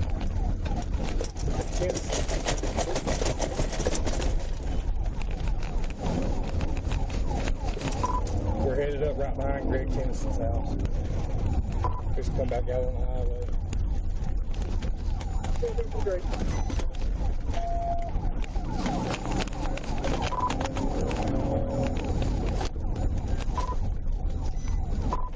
make a loose in this field, bring it back on the highway. Y'all see this foolery right here? What is this? 31 with Bill Road getting closer to. Now we're getting back on Highway 86 right now, heading north. The advantage swung back in the officer's favor as the chase moved onto the paved road. It doesn't matter how good the suspect is on his ATV. He'll never win in a pure speed. They always tend to show themselves in one way or the other.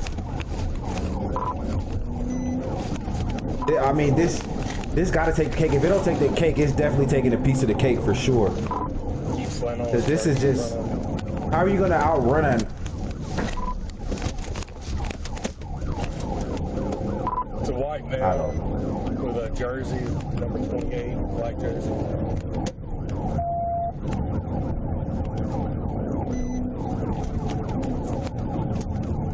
Just past Baxter Road.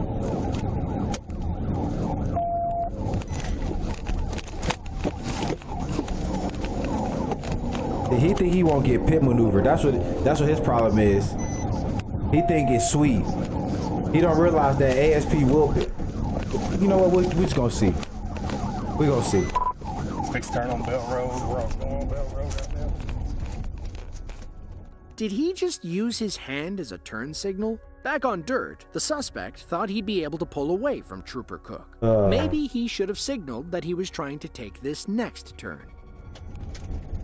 Oh, okay, he pits himself, I guess.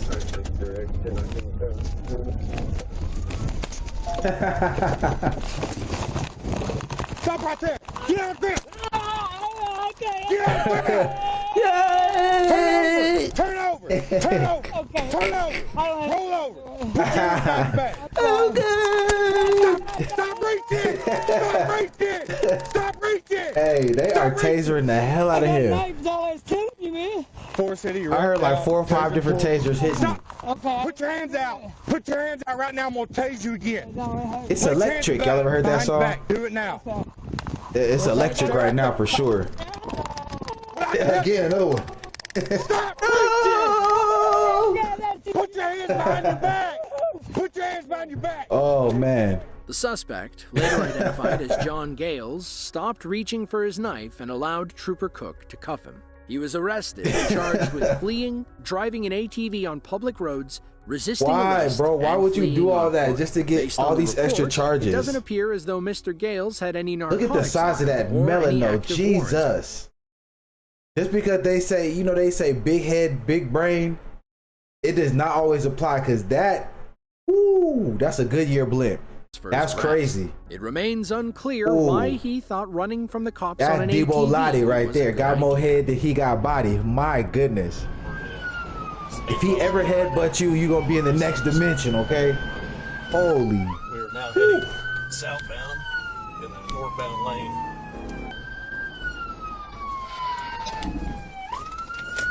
I don't understand why people would like either heavy trucks or like heavy stuff in their truck try to run. It was a foggy afternoon in southern India. What are you gonna do? A state trooper was on patrol Where are you gonna when go? he spotted a vehicle speeding and swerving all over the road. He flipped on his lights and sirens, at which point the suspect gunned it into the fog. How are you supposed to catch someone when you can't even see 100 yards ahead of you? That is kind of crazy though. But to be driving that fast in the fog is also very crazy.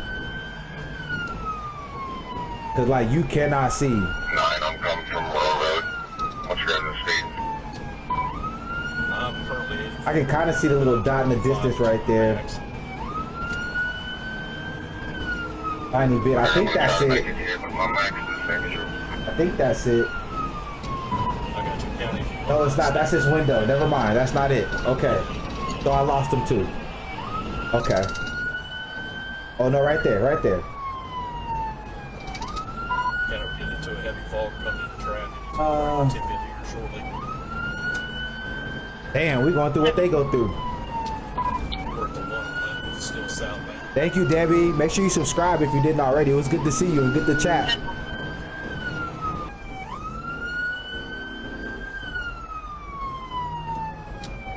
Sticking his arm out the window.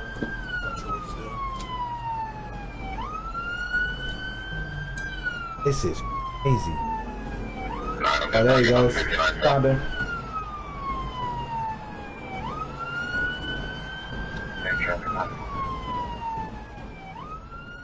It was rough for a while, but the fog eventually cleared up. Oh yeah, we on your ass our now. officer can catch up with the suspect without risking a fatal crash. Now we own you now.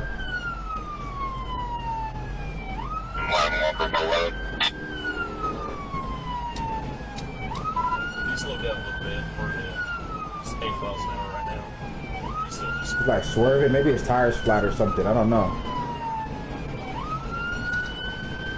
Why is he swerving?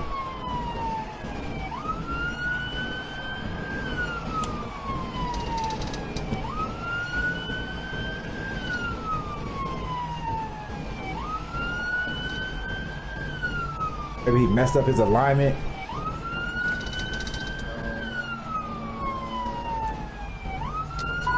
Can't imagine trucks don't take too much more. It's an old pickup truck. He's putting on a turn signal like he's going to turn.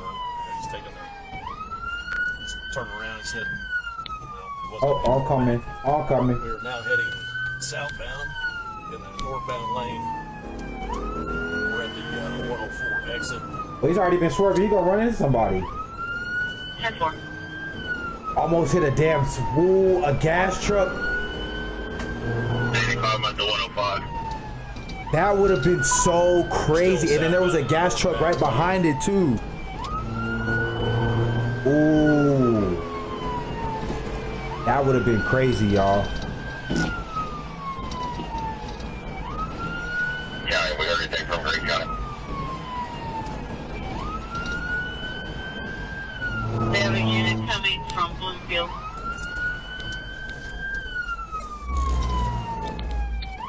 Switching back over southbound lane. We're south of the, I think it's the 104 exit. The suspect kept swerving between lanes as he sped down the highway. The cops can't tell if he's drunk or if he's trying to hurt himself. Either way, he's bound to hurt somebody else if they don't bring this chase to an end. And to make matters worse, the fog is picking back up. Not nearly enough at all. Unit 9, Yeah, if I have a day like this,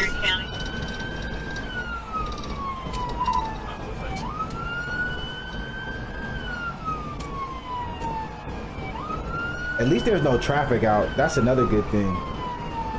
Or light traffic, I could say, I guess.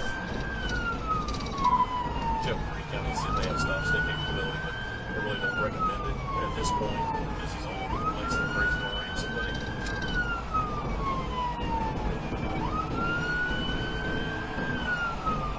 clear if they have them. Where do you want them to set up? Probably don't. Just want to know if it's an option down the road. The cops want to hit the suspect with stop sticks, but the conditions might be too dangerous. They'll never see him coming. Plus, he's swerving all over the road. Would you want to stand on the shoulder knowing this guy was driving right toward you? Hell no. He's acting like he's taking the 98 exit.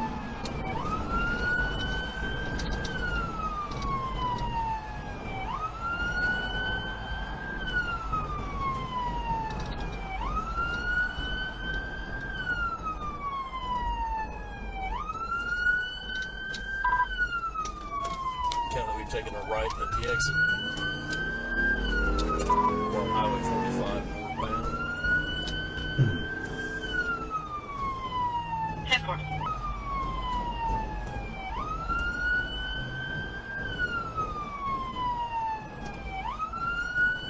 Okay, what's going on? Good. I have an NDP issue. Show me to full complex. Clear, keep the air clear. We got it straight.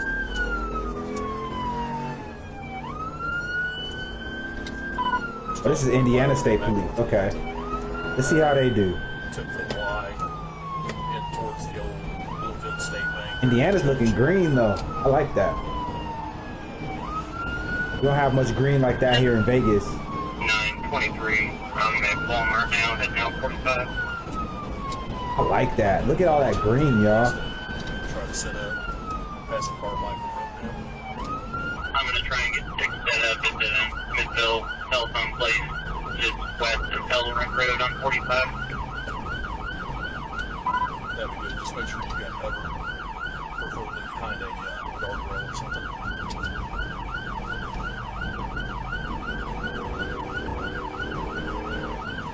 airport. I'm coming down Harmony Stretch too.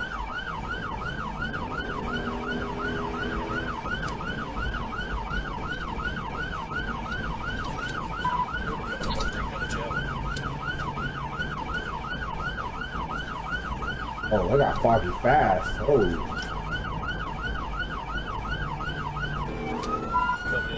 Or is that just the sunlight being too bright? Look how bright that sun is over the mountains.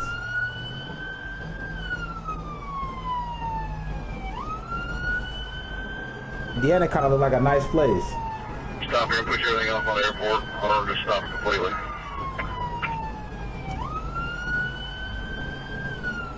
Six are set up at Able Nursery. 23 is on the right side of the road.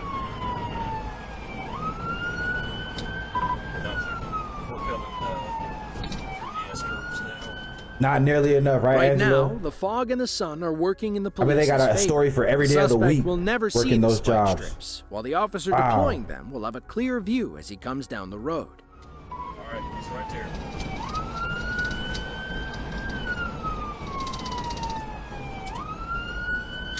Should have had successful deployment. Successful deployment. He is continuing westbound on 45. And we are coming to the east end of Harmony Stretch. Coming into traffic. Traffic coming eastbound. We've got one vehicle coming westbound.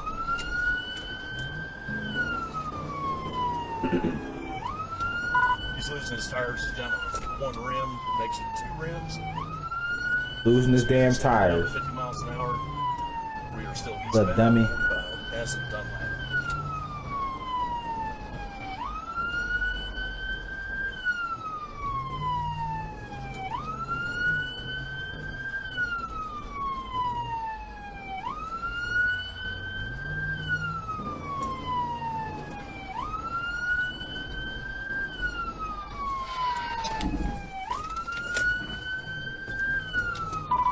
He tried to turn the cones but couldn't make it. His tires are going.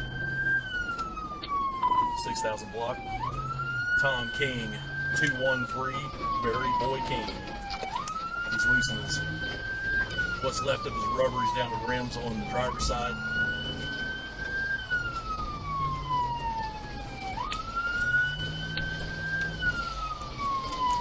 Where are you gonna go on the damn rims, man? Your tires rolled away from your truck like it was a cartoon, and you're in this heavy ass truck too. Like, bro, at a certain point, we just gotta wave the white flag, brother. Hey, what are you doing, man? Right, just hang back a little bit. I'm gonna probably try to hit him. We gotta get him off the road.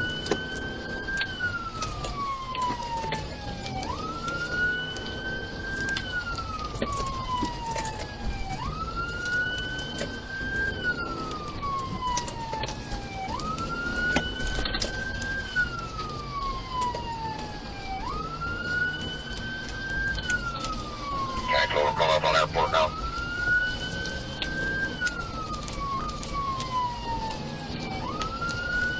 Second car needs to Is he follow. flipping them off? Gave him the bird or what?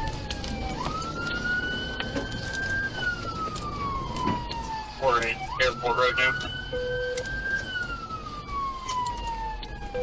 He's driving in the westbound lane. Oh yeah, you done fuck up.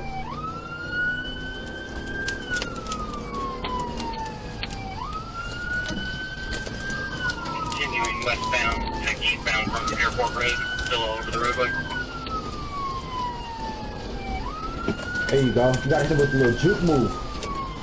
Make him think you're going one way, then go the other. You make him think you're gonna zig and then you zag, you know? Approaching Leonard Springs, 35, still eastbound. Not the Mario boost. Oh, don't boost him. Speeds are 60 miles an hour. Get him. Light traffic. Oh.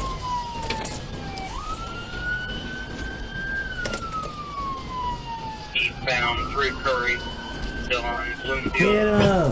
That's in Walmart. Walmart. Oh, with now. With nowhere left to run, the suspect allowed officers to take him into custody without further incident. Over with now. Unfortunately, we never learned his name, why he ran, or why he was all over the road.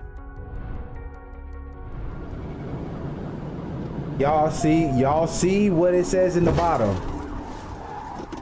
And it took like 2 seconds. Oh, okay, they were just letting us know what it was. Okay. They came out. It was March 13th of 2025. Damn, last Local year? police officers in Washington County, Arkansas have just requested help from the state police. They're in hot pursuit of 31-year-old Jacob Dunn of Fayetteville, who's currently wanted for fleeing from law enforcement several times over the past few weeks. They didn't plan on letting him escape again. We're gonna be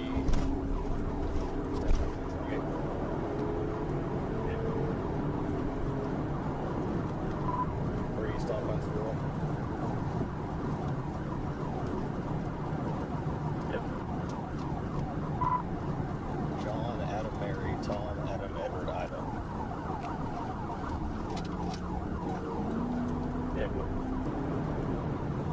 Northwestern Road, still eastbound in Northwestern Washington. We're gonna be south on Huntsville. We were east on him, my apologies. We're south on Huntsville. Yeah, we're southbound on Huntsville.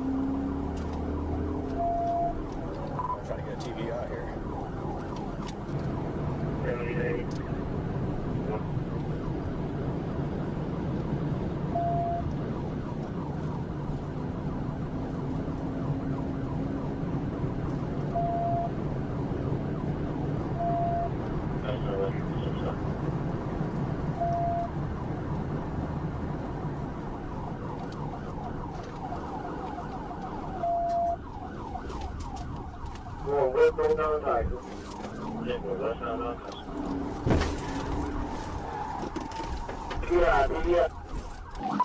TBI. Did he flow over? Wait a minute. Oh, okay. I thought he fell over the damn rail. Okay, I'm primary southbound Butterfield coach. Southbound Butterfield coach. 494 and secondary unit still staking. Become secondary again. Officers stayed on the suspect's tail as they sped over 100 miles per hour down Butterfield Coach Road. Eventually, the chase spilled over into a built-up shopping area. Thankfully, it was close to midnight, meaning the roads weren't nearly as busy as they usually are during peak hours.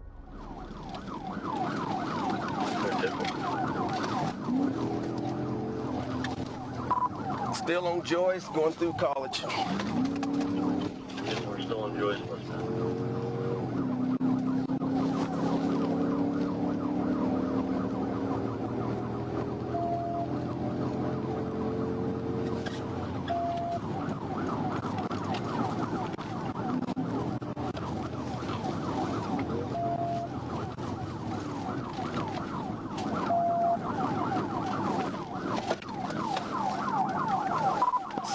Still? Yeah, we're southbound still. We're in the opposite lanes. Yeah, we're opposite lanes.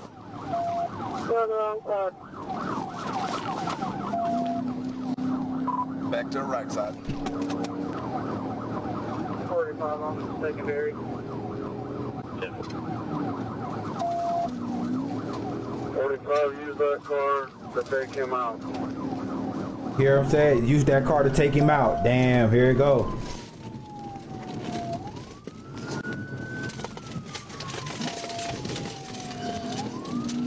West on North. Yeah, we're west on North Street. Moving into position.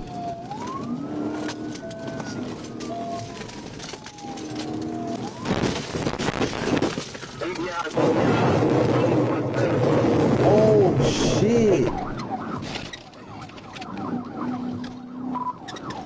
Oh shit! 45's out of it. Yeah, 45.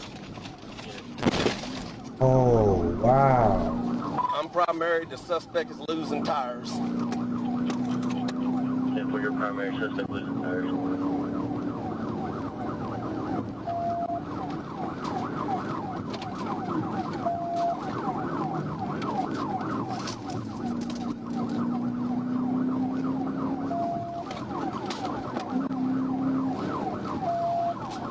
smoking real bad.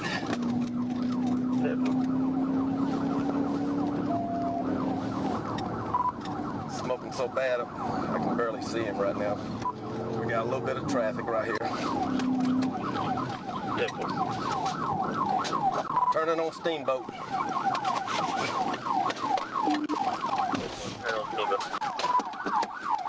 Tay. Get your hands up right now! Show me your hands right now! Baller mama. Get out! Driver, get out! Get out! Get on the ground! Get on the ground!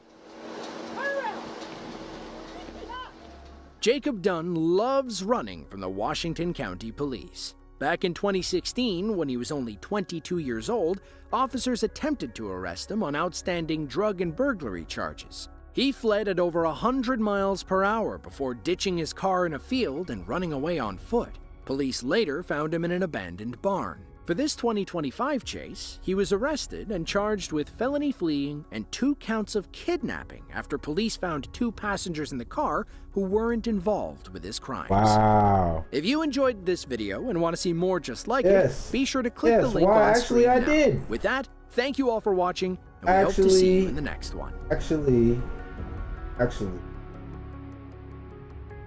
Hold on.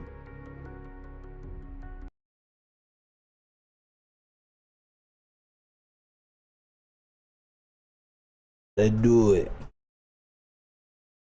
From a wanted man in California who opened fire on police, and a high-speed chase in Ohio that put this homicide suspect behind bars, to a fugitive in Santa Fe who shot his ex's new boyfriend, and so much more. Here are more of the craziest police chases with murder suspects. Shout out to Most Dangerous.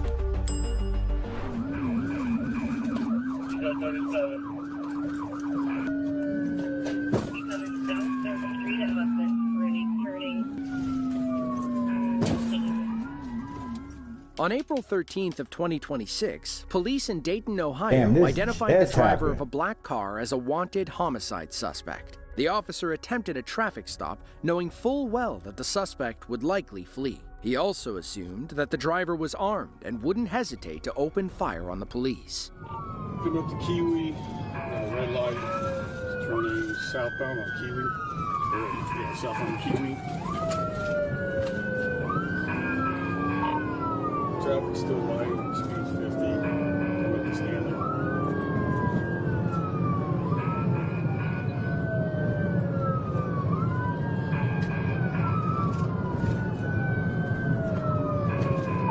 Through Stanley, heading up towards Leo.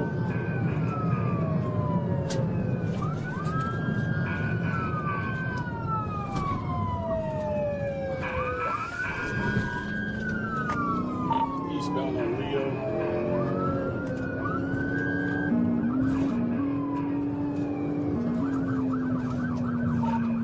Traffic's moderate through Milrose, still eastbound on Leo.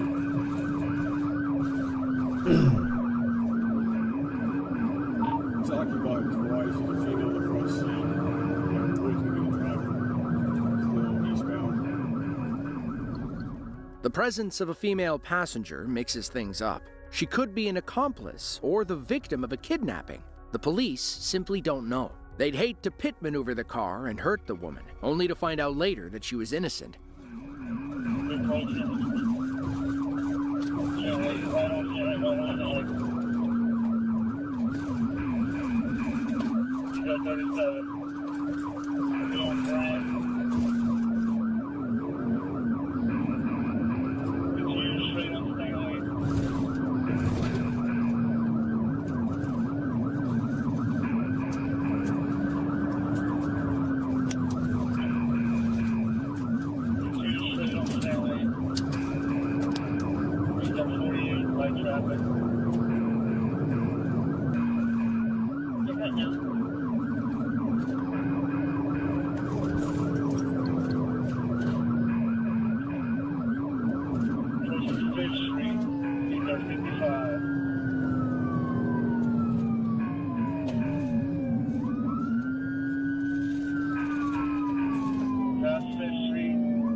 This car's messed up. Yep. See that back tire? Yep. Can't drive it. He's gonna lose it here. Yeah, he's gonna spin out on his own.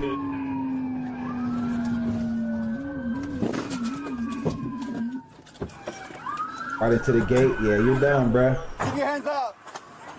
We're getting the driver out now. Take it, And your hands too up. Get out. Get out. Ow! Hey, you just broke my arm! You just broke my arm! Oh, it's dislocated! Oh my God, my arm's broke! My arm's broke! My arm is broke! Oh, my elbow! My elbow! My elbow just broke! My elbow just broke! Can you please grab my money? Oh, my elbow! Oh my God! You broke my elbow! Your elbow broke? All right, we'll get you a medic. A broken elbow was the least of this suspect's worries. Inside the vehicle, police found drugs, a handgun, and several rounds of loose ammunition. The 47-year-old man was arrested for the chase and his connection to the homicide investigation. Since it's still an active case, Dayton police haven't released much regarding the suspect's name or the exact charges. Wow. It's also unclear if the woman inside the car had anything to do with the driver's crimes. It's actually using a signal to go west, no, it's going to go eastbound on Wood. Slow down, slow down. All right, go. For northbound Harrisburg Pikes from Briggs at the AutoZone. On April 25th of 2023, police in Columbus, Ohio watched a wanted homicide suspect walk out of a gas station and climb into a white Chevy Impala. His name was Abdul Wahida Osman, and he should have been in jail long before this chase. Back in January, he was stopped by police after several people called about him shooting at an apartment complex. What the hell? Your hands clear where I can see him, bud. You got a thing on you I need to know about? Put your hands in a minute. You're being detained because you matched somebody that just shot at the door. Okay? I'm not saying you did. Do you have a gun on you? He's got a gun on. This part right here. He does. If you open the zipper, then this one. This one. Okay. Just relax. Don't move. Don't move. Hi. I got gloves on. Records show that Osman was charged with shooting at the building. However, due to conflicting witness statements, he was released that same day while his case went before a grand jury. Then, on April 20th, Osman and an accomplice, 17-year-old Darren Christian, robbed a gas station in Franklinton, during which the clerk was shot multiple times. Sadly, he did not survive. Robbing a gas station and killing somebody is finally crazy. caught up with them at a different gas station in Columbus. This time, they wouldn't let Osman get away. The Impala, Sullivan Hague, it's facing southbound with a homicide warrant attached to it if you've got cars that can get in the area. And also chopper, please. Chopper is down. Anybody for Sullivan and Hague? We're stuck behind traffic trying to get out. It's going southbound on Hague through Sullivan. Tag's going to be 4 Victor 6420.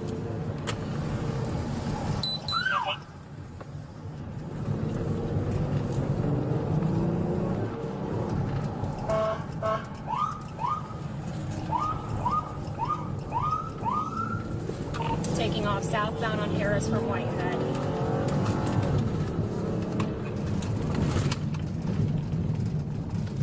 We are at Mound and Harris. This is going to be for the guy out of the 41s and 28s. Southbound through Eakin, still on Harris. Other officers raced to the area while the female cop stayed on the suspect's tail. Watch as this cop arrives in the nick of time and never lets off. It's actually using a signal to go west, no, it's going to go eastbound on Wood. Stop. Slow down. All right, go. 9190, we got it. We're gonna be pushing that thing. Bridge passing Bellflower. We'll call it till another car gets here. Light traffic, speeds are 68 miles an hour. You're gonna have to keep up with it, dude.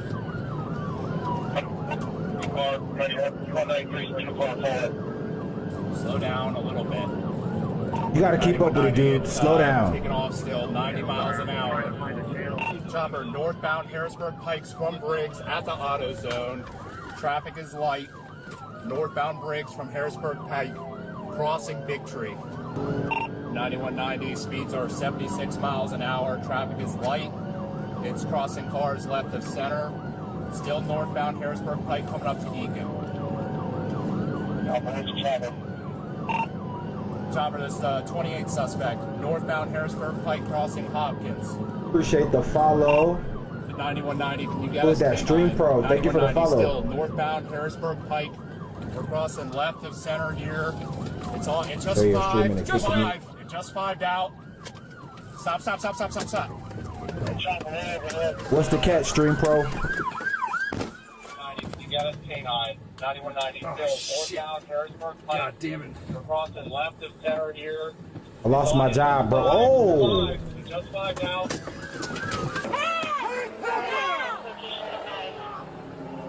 Chopper, call it. We're working on getting him out of the car. Chopper, call it. We're working on getting him out of the car. Boy, what the hell? Crawl out! Crawl out! Walk! Walk back! Walk backwards! Walk backwards! Keep going! What? Get the back! Get the back! Chill, guys. Roll over. Chill. Put him in handcuffs. Hands are on your back. Stop moving right now. Fuzz, I understand, Fuzz. Back here. With the teenager in custody, police turned their attention toward getting Osman out of the car. I don't think Osman moving. God, there's a rifle or a shotgun, something right there. What's going on, LOL? There's a shotgun right there. Welcome in. We want to try to push the car. Shut down Harrisburg Pike, south of Randsburg. We also need to shut down southbound. Holy moly, man. Do you want to roll? Watch the front window. You want to walk? Push the car. Push the car. Go. You ready? Hands! Okay, got the front. Rifle. Come on, dude. Come on, help us get you out. Let's go. On the ground. Gun. What? Osman and We're Christian watching were crazy arrested police chases. and These are charged murder with a long suspects. list of crimes, including homicide. Their victim, 24-year-old Sayesh Vera, was an Indian immigrant who was trying to live the American dream. On the verge of graduating with a master's degree, Vera worked at the gas station as a means to pay his bills.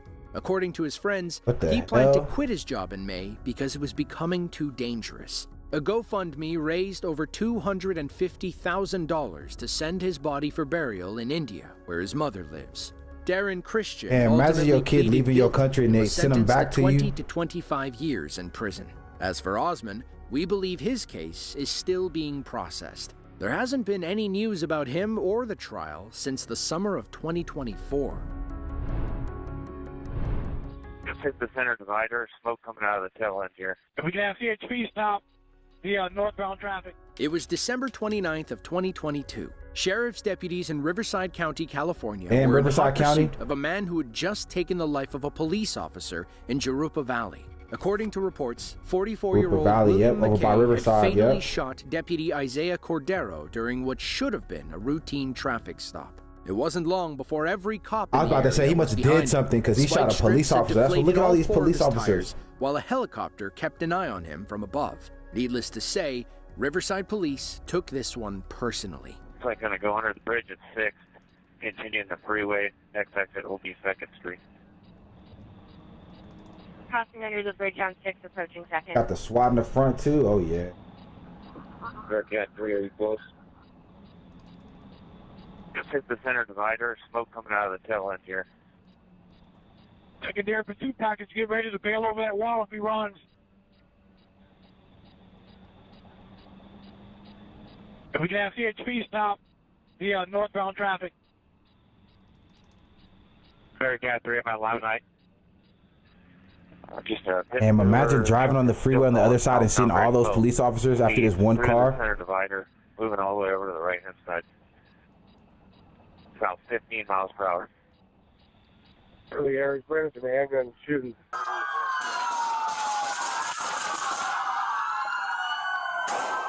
Well, I mean, he already shot and killed one police officer, so obviously he ain't afraid to shoot. They making sure though, ain't they? God damn.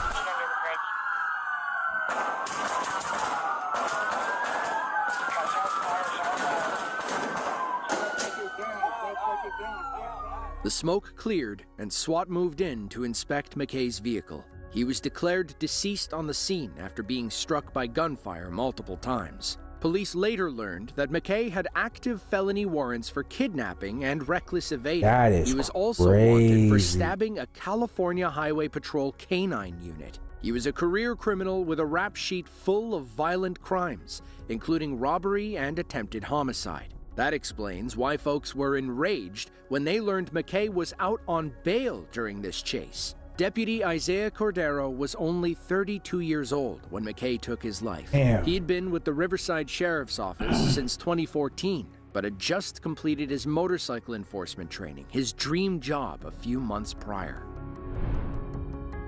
626 priority, where's the homicide vehicle, God, number 7, Union Street, Henry.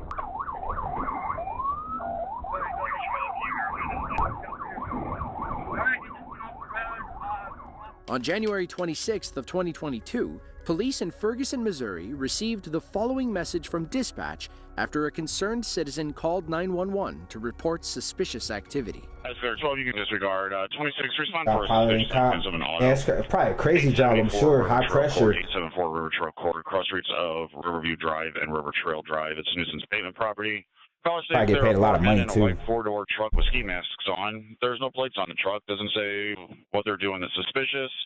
But the caller would like for you to check them out at 12:58. 3 police officers arrived on the scene in 2 separate vehicles. They instantly recognized the suspicious vehicle as being wanted in connection with a homicide that had occurred the night before. The suspects saw the cops and didn't plan on waiting around. 626 priority, where's the homicide vehicle, God, number 7, Union Street, Henry. They're going to be northbound Riverview from Paulson.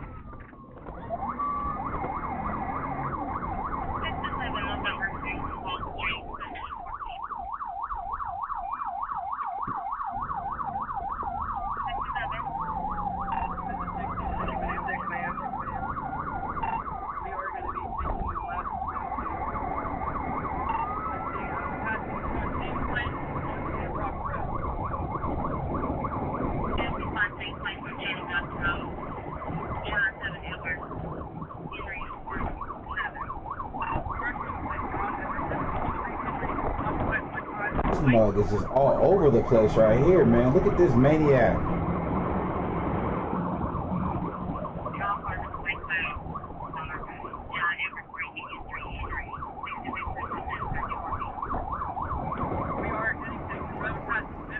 Police followed the suspects as they raced west down Jennings Station Road. Officers watched the white SUV cross into the oncoming lane, ignore several traffic signals, and endanger the lives of countless other drivers.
St. Though. We're down 1317.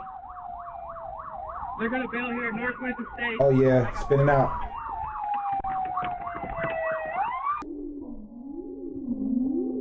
Drops handgun, yep.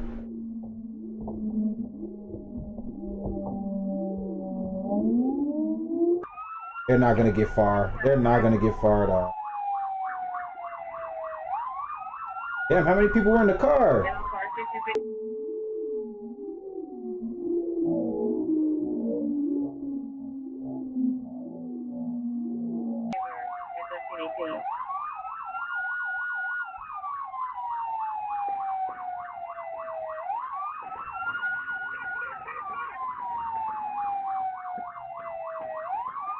We have county en route, also EMS en route. Of all officers okay? Negative. We need an ambulance and 2 officers. That's good. We have EMS en route. We're going to start a second one. 601, 1600. According to the police report, 3 cops left their vehicles and chased the suspects behind a house. That's when one of the men opened fire, striking 2 of the officers.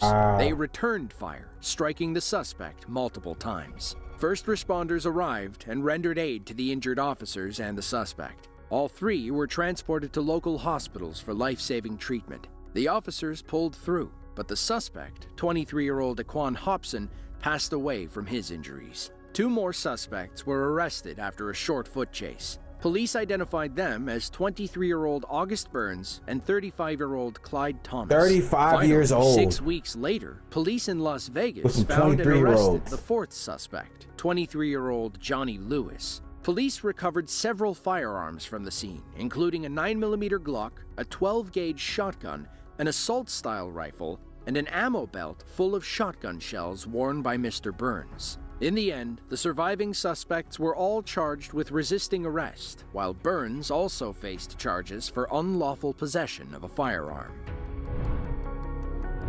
Well, I'll be your number 2 here in a second. 31 week 39 got stop sticks just south of you by 217. I copy. Good spike. We're going to be heading west. It was February 24th of 2026. Unmarked squad cars in King County, Washington, were tailing a 27-year-old homicide suspect named Jonathan Woodcock. 2 days prior, CCTV cameras outside the Apple Tree Inn in Spokane County captured his white pickup acting as the getaway vehicle in a deadly stabbing. Ground officers kept their distance, not wanting to spook Woodcock into doing anything drastic. Meanwhile, a police helicopter kept tabs on him from above. Hey, Guardian, I hear you overhead. I'm in a black unmarked F-150. Suspect vehicle is directly in front of me, heading eastbound. Guardian, yeah, we got you right above you. Copy. I'm going to back off a little bit and follow them for a while, if you can keep eyes on them.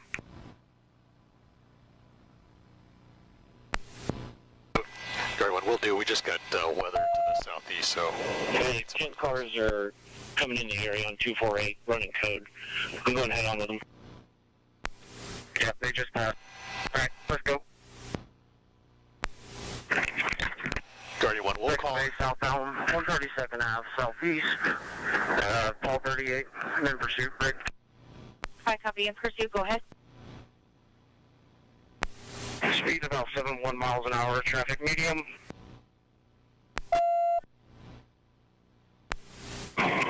Speed 75 miles an hour, still southbound.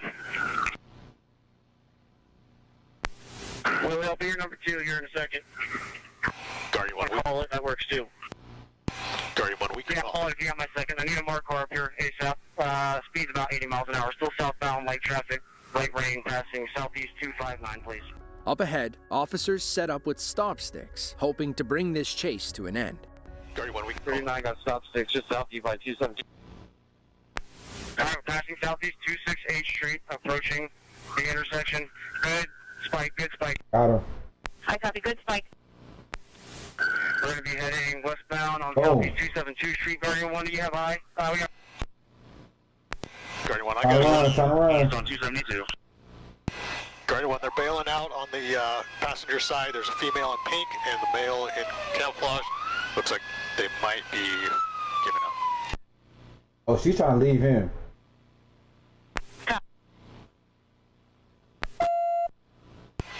Both are down on the ground. Male is sitting Female is prone out behind the black SUV. Male sitting there waiting for contact. Hey, give me 2 on me. I'm approaching on foot. I have eyes on the suspect. Can somebody confirm your location? Both are prone out on the ground with their hands behind their backs, and they're at 13207 Southeast 272. Officers approached cautiously and took the suspects into custody. Woodcock was arrested and booked into jail for second-degree homicide, along with many charges racked up during the chase. Police identified the passenger as 24-year-old Elizabeth Walland. She was Woodcock's girlfriend and a part of a 4-person team who executed the Apple Tree stabbing. Damn. According to reports, another suspect involved in the Apple Tree stabbing was taken out by police the day after this chase. Officers would later arrest the 4th and final suspect involved in the stabbing, Tommy Elans. As of this writing, the case is still active and ongoing. Stopped at the light, Rafina and Richards hopping curb, still following. One bailing on the right, one bailing on the right. I'm staying with the car. Last 2 units, pick up the guy bailing. Police in Santa Fe, New Mexico were on patrol when they located a vehicle wanted in connection with an active homicide investigation. It wasn't long before the suspect saw them coming and decided to hit the gas.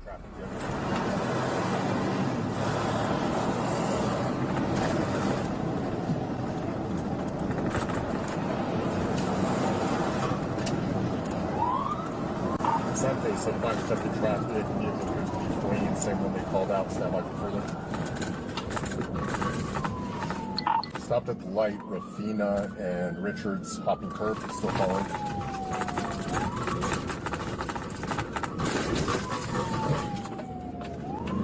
Wheeler County, went into the county. One bailing on the right, one bailing on the right. I'm staying with the car. Last 2 units, pick up the guy bailing.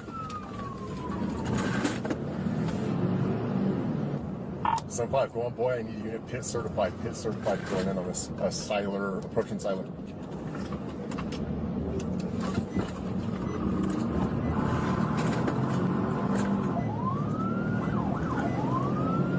We're going to be left on Rafina, 32 miles an hour. Going to be right on Harrison towards the shelter. Vehicle's going wrong way on Cerritos.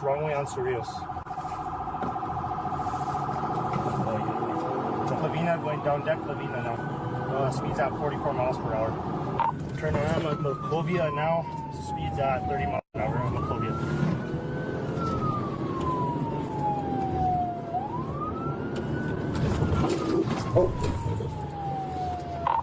Attempted pit.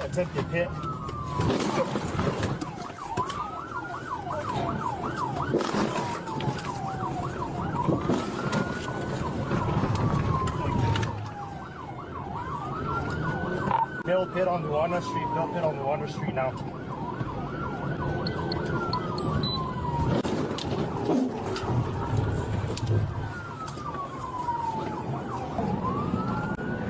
Successful pit.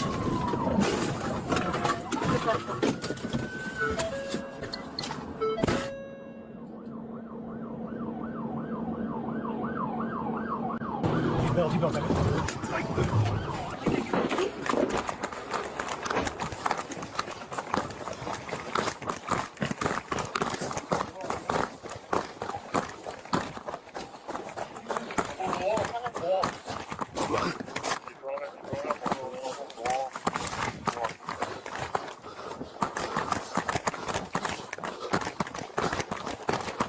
I'm right here. Hey, because of my sister.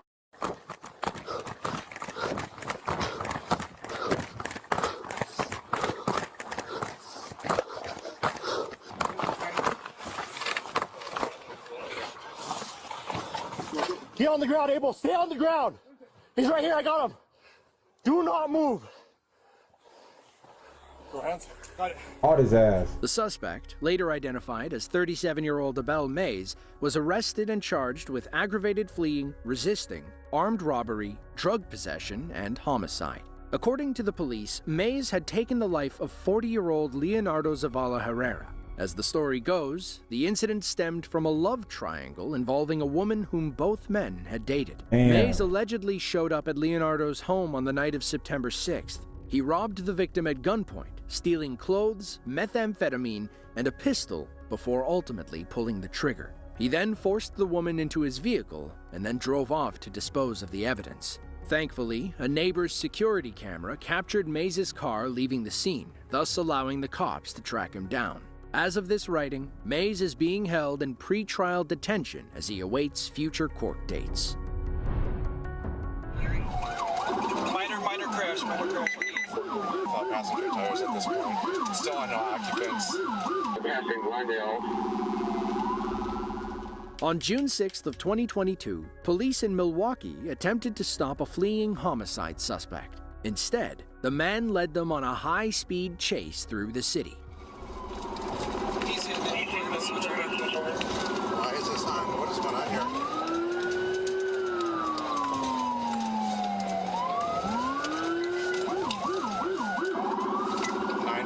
For the air.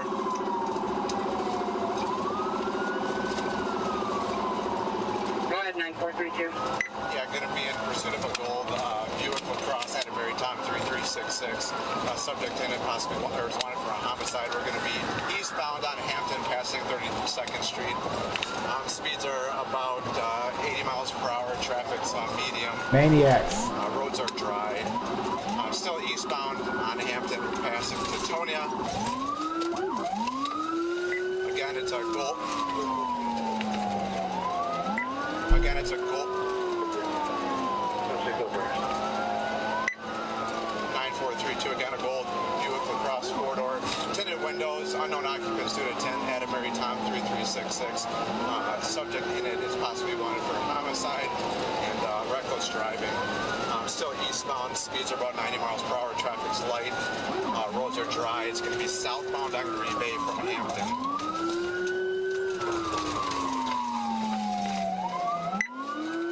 Southbound on Green Bay from Hampton.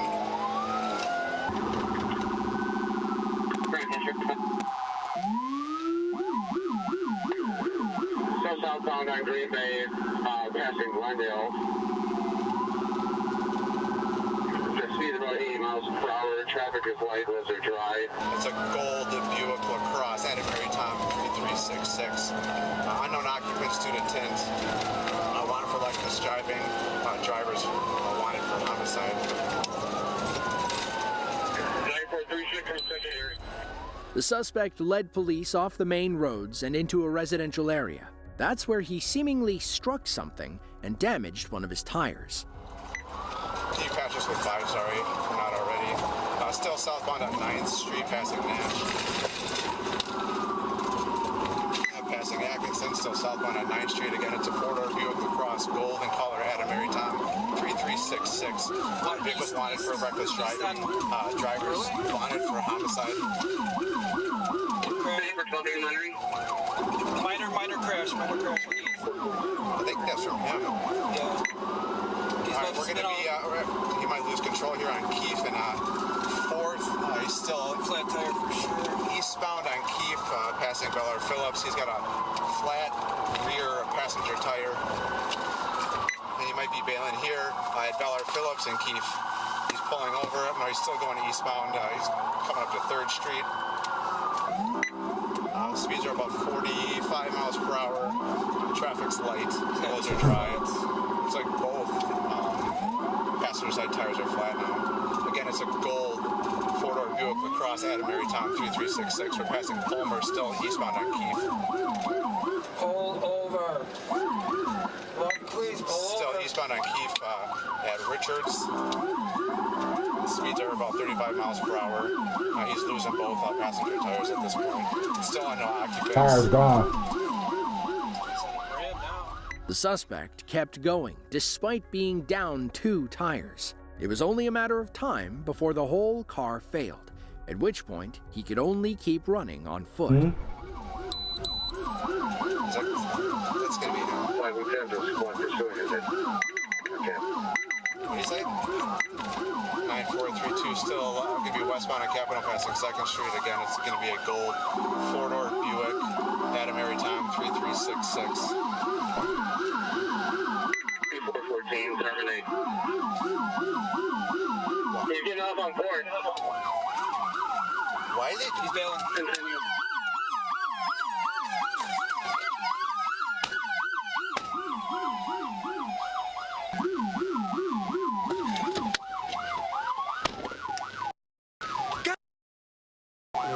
Right up there. Continue broadcasting. Broadcast from Capital.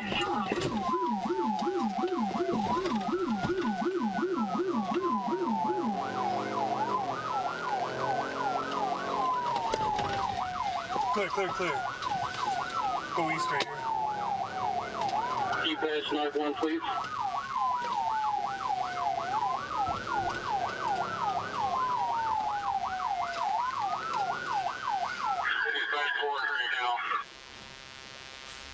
Go to fourth.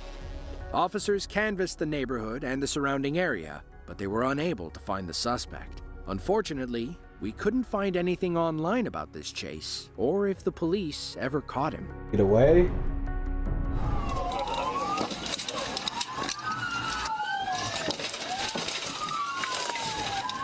Watch out for pedestrians.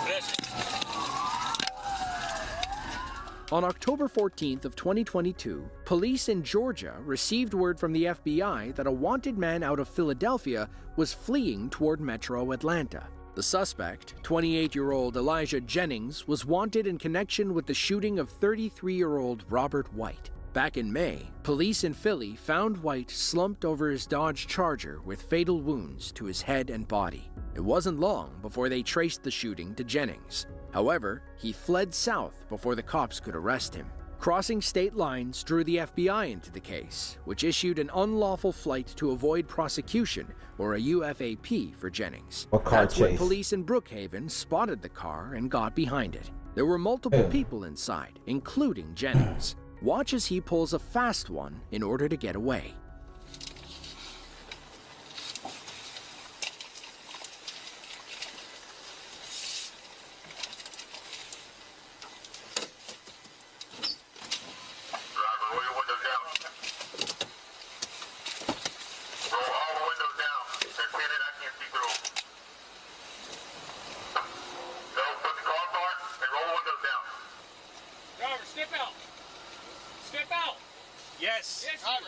Keep your hands up. Your hands visible, buddy.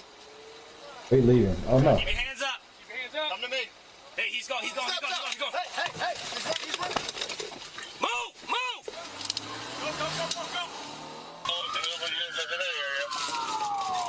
20 on tagging route.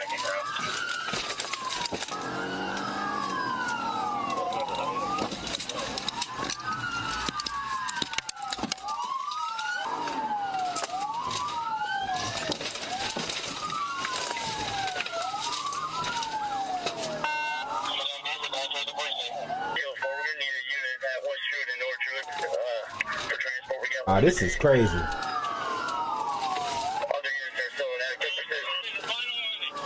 They really think they're gonna be getting away. We seen like one person get away out of how many?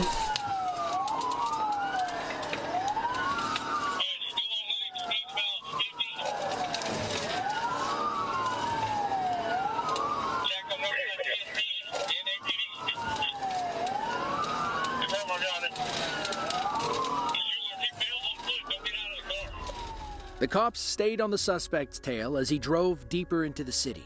Clearly, this wanted man didn't care about anybody else's life but his own. Clearly.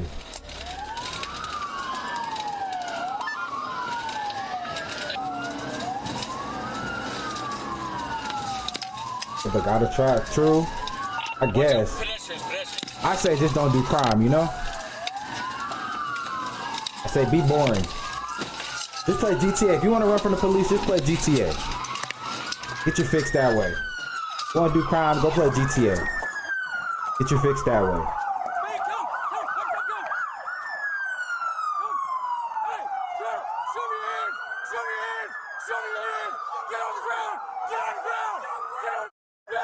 That K9 is eating him up too, probably.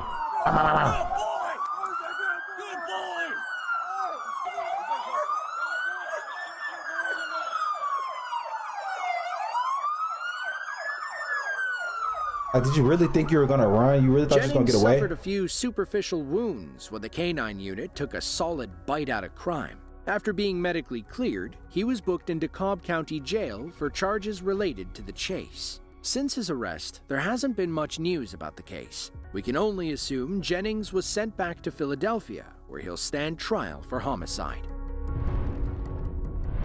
On August 13th of 2023, police in Cleveland, Ohio were called to a local Walmart where two wanted suspects were allegedly walking around the store. Officers believed that Shanaja Jones and Walter Clay Robinson that camera's on the Jr. dog's collar. were You seen involved that? in a double shooting The back crazy in angle, June huh? that left one man deceased and put another in the hospital. Since then, the suspects have been seen several times at the Walmart at Steelyard Commons. Apparently, they liked to loiter and stare at one of the employees who was related to their victims. Thankfully, the cops weren't about to let them hurt anyone else.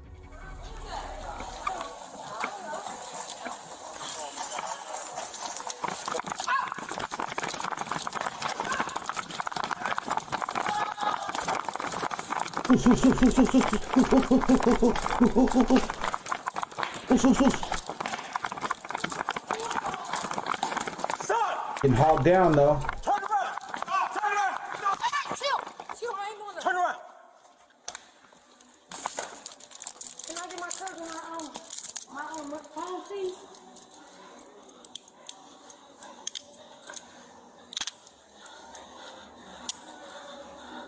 Can I get my cousin my money? Don't move! Don't move!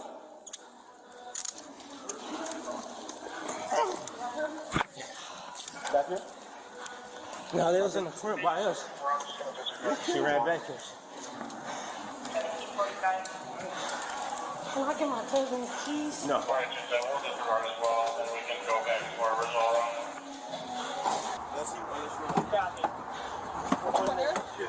Okay, so put your foot in. Let me. Okay, listen. Right now, you're being detained. Okay, so I'm gonna verbalize you your Miranda warning. Before you speak or say anything to me, okay? So young, look at that. Right to remain silent. Anything that you say. While officers chased Jones through the store, another group waited by the entrance to keep Robinson Jr. from leaving. She's running.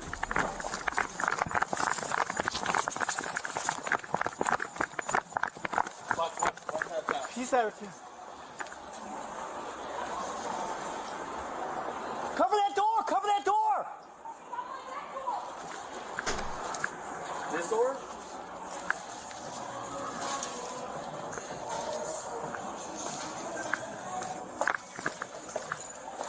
Get on the ground. On the fucking ground! On the ground now! Right now. On your belly! On your belly! Hands me on your back!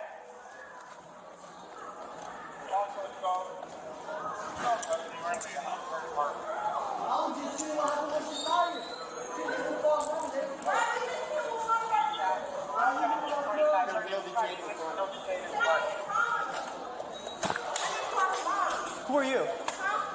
Who are you? I'm his cousin. Well, figure it out. Okay, I need to call him. No, you're not touching me. I need. Stay with us, ma'am. What's her name? What's your name, ma'am?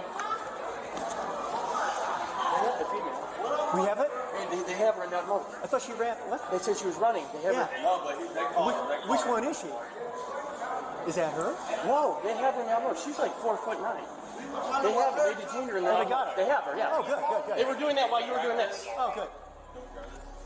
Based on available information, it looks like two other suspects were involved in the June shootings. How young it's these kids unclear are. if Cleveland police have made progress in capturing them. As for Jones, she was found guilty and could face up to 2 decades in prison. We were unable to find anything else about Robinson Jr.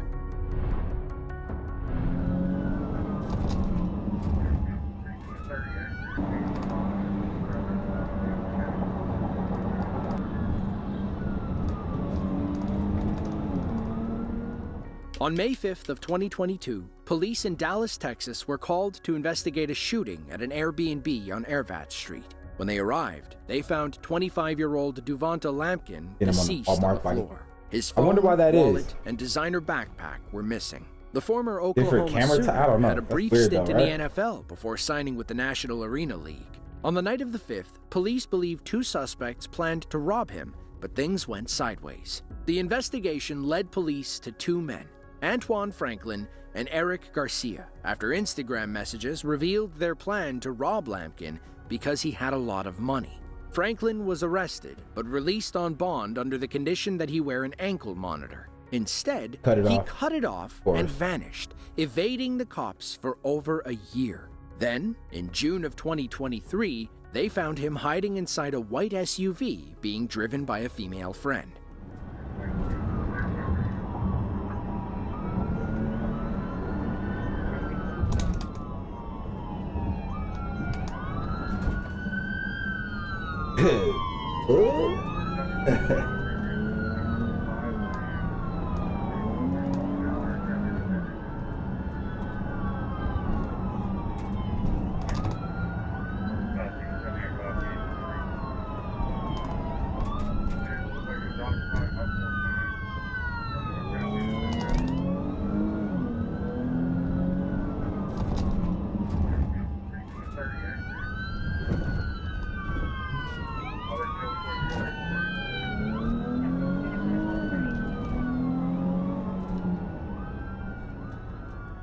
Officers would have had them if they could somehow get the truck driver to block the lane. Instead, things opened up and the suspects quickly regained speed.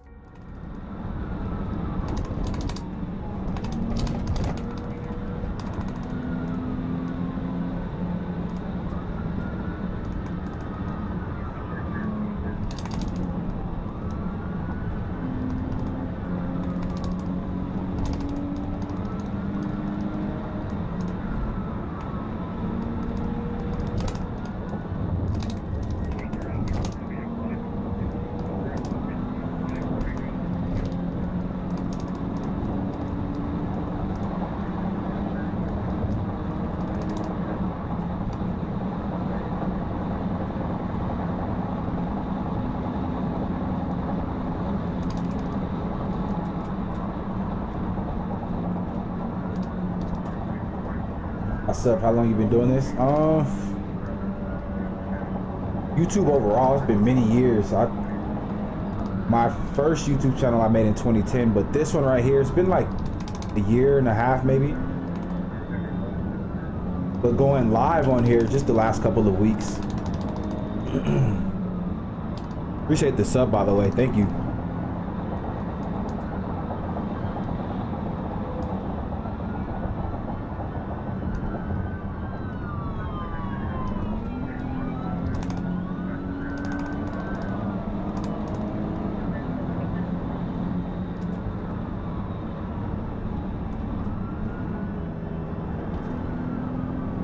How did he trick this girl into running from the police? How did he trick this girl to ruin her life for him? Crazy.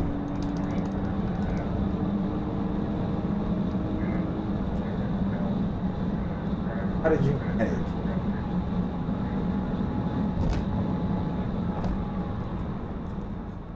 Heavy traffic and reckless driving allowed the suspects to pull away. The officer couldn't see them anymore, and they were about to take an exit toward a four-way intersection.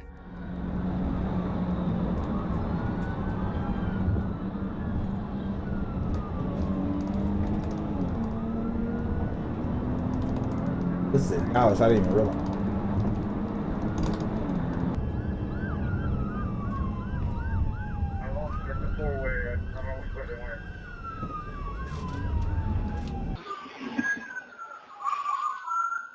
There you go.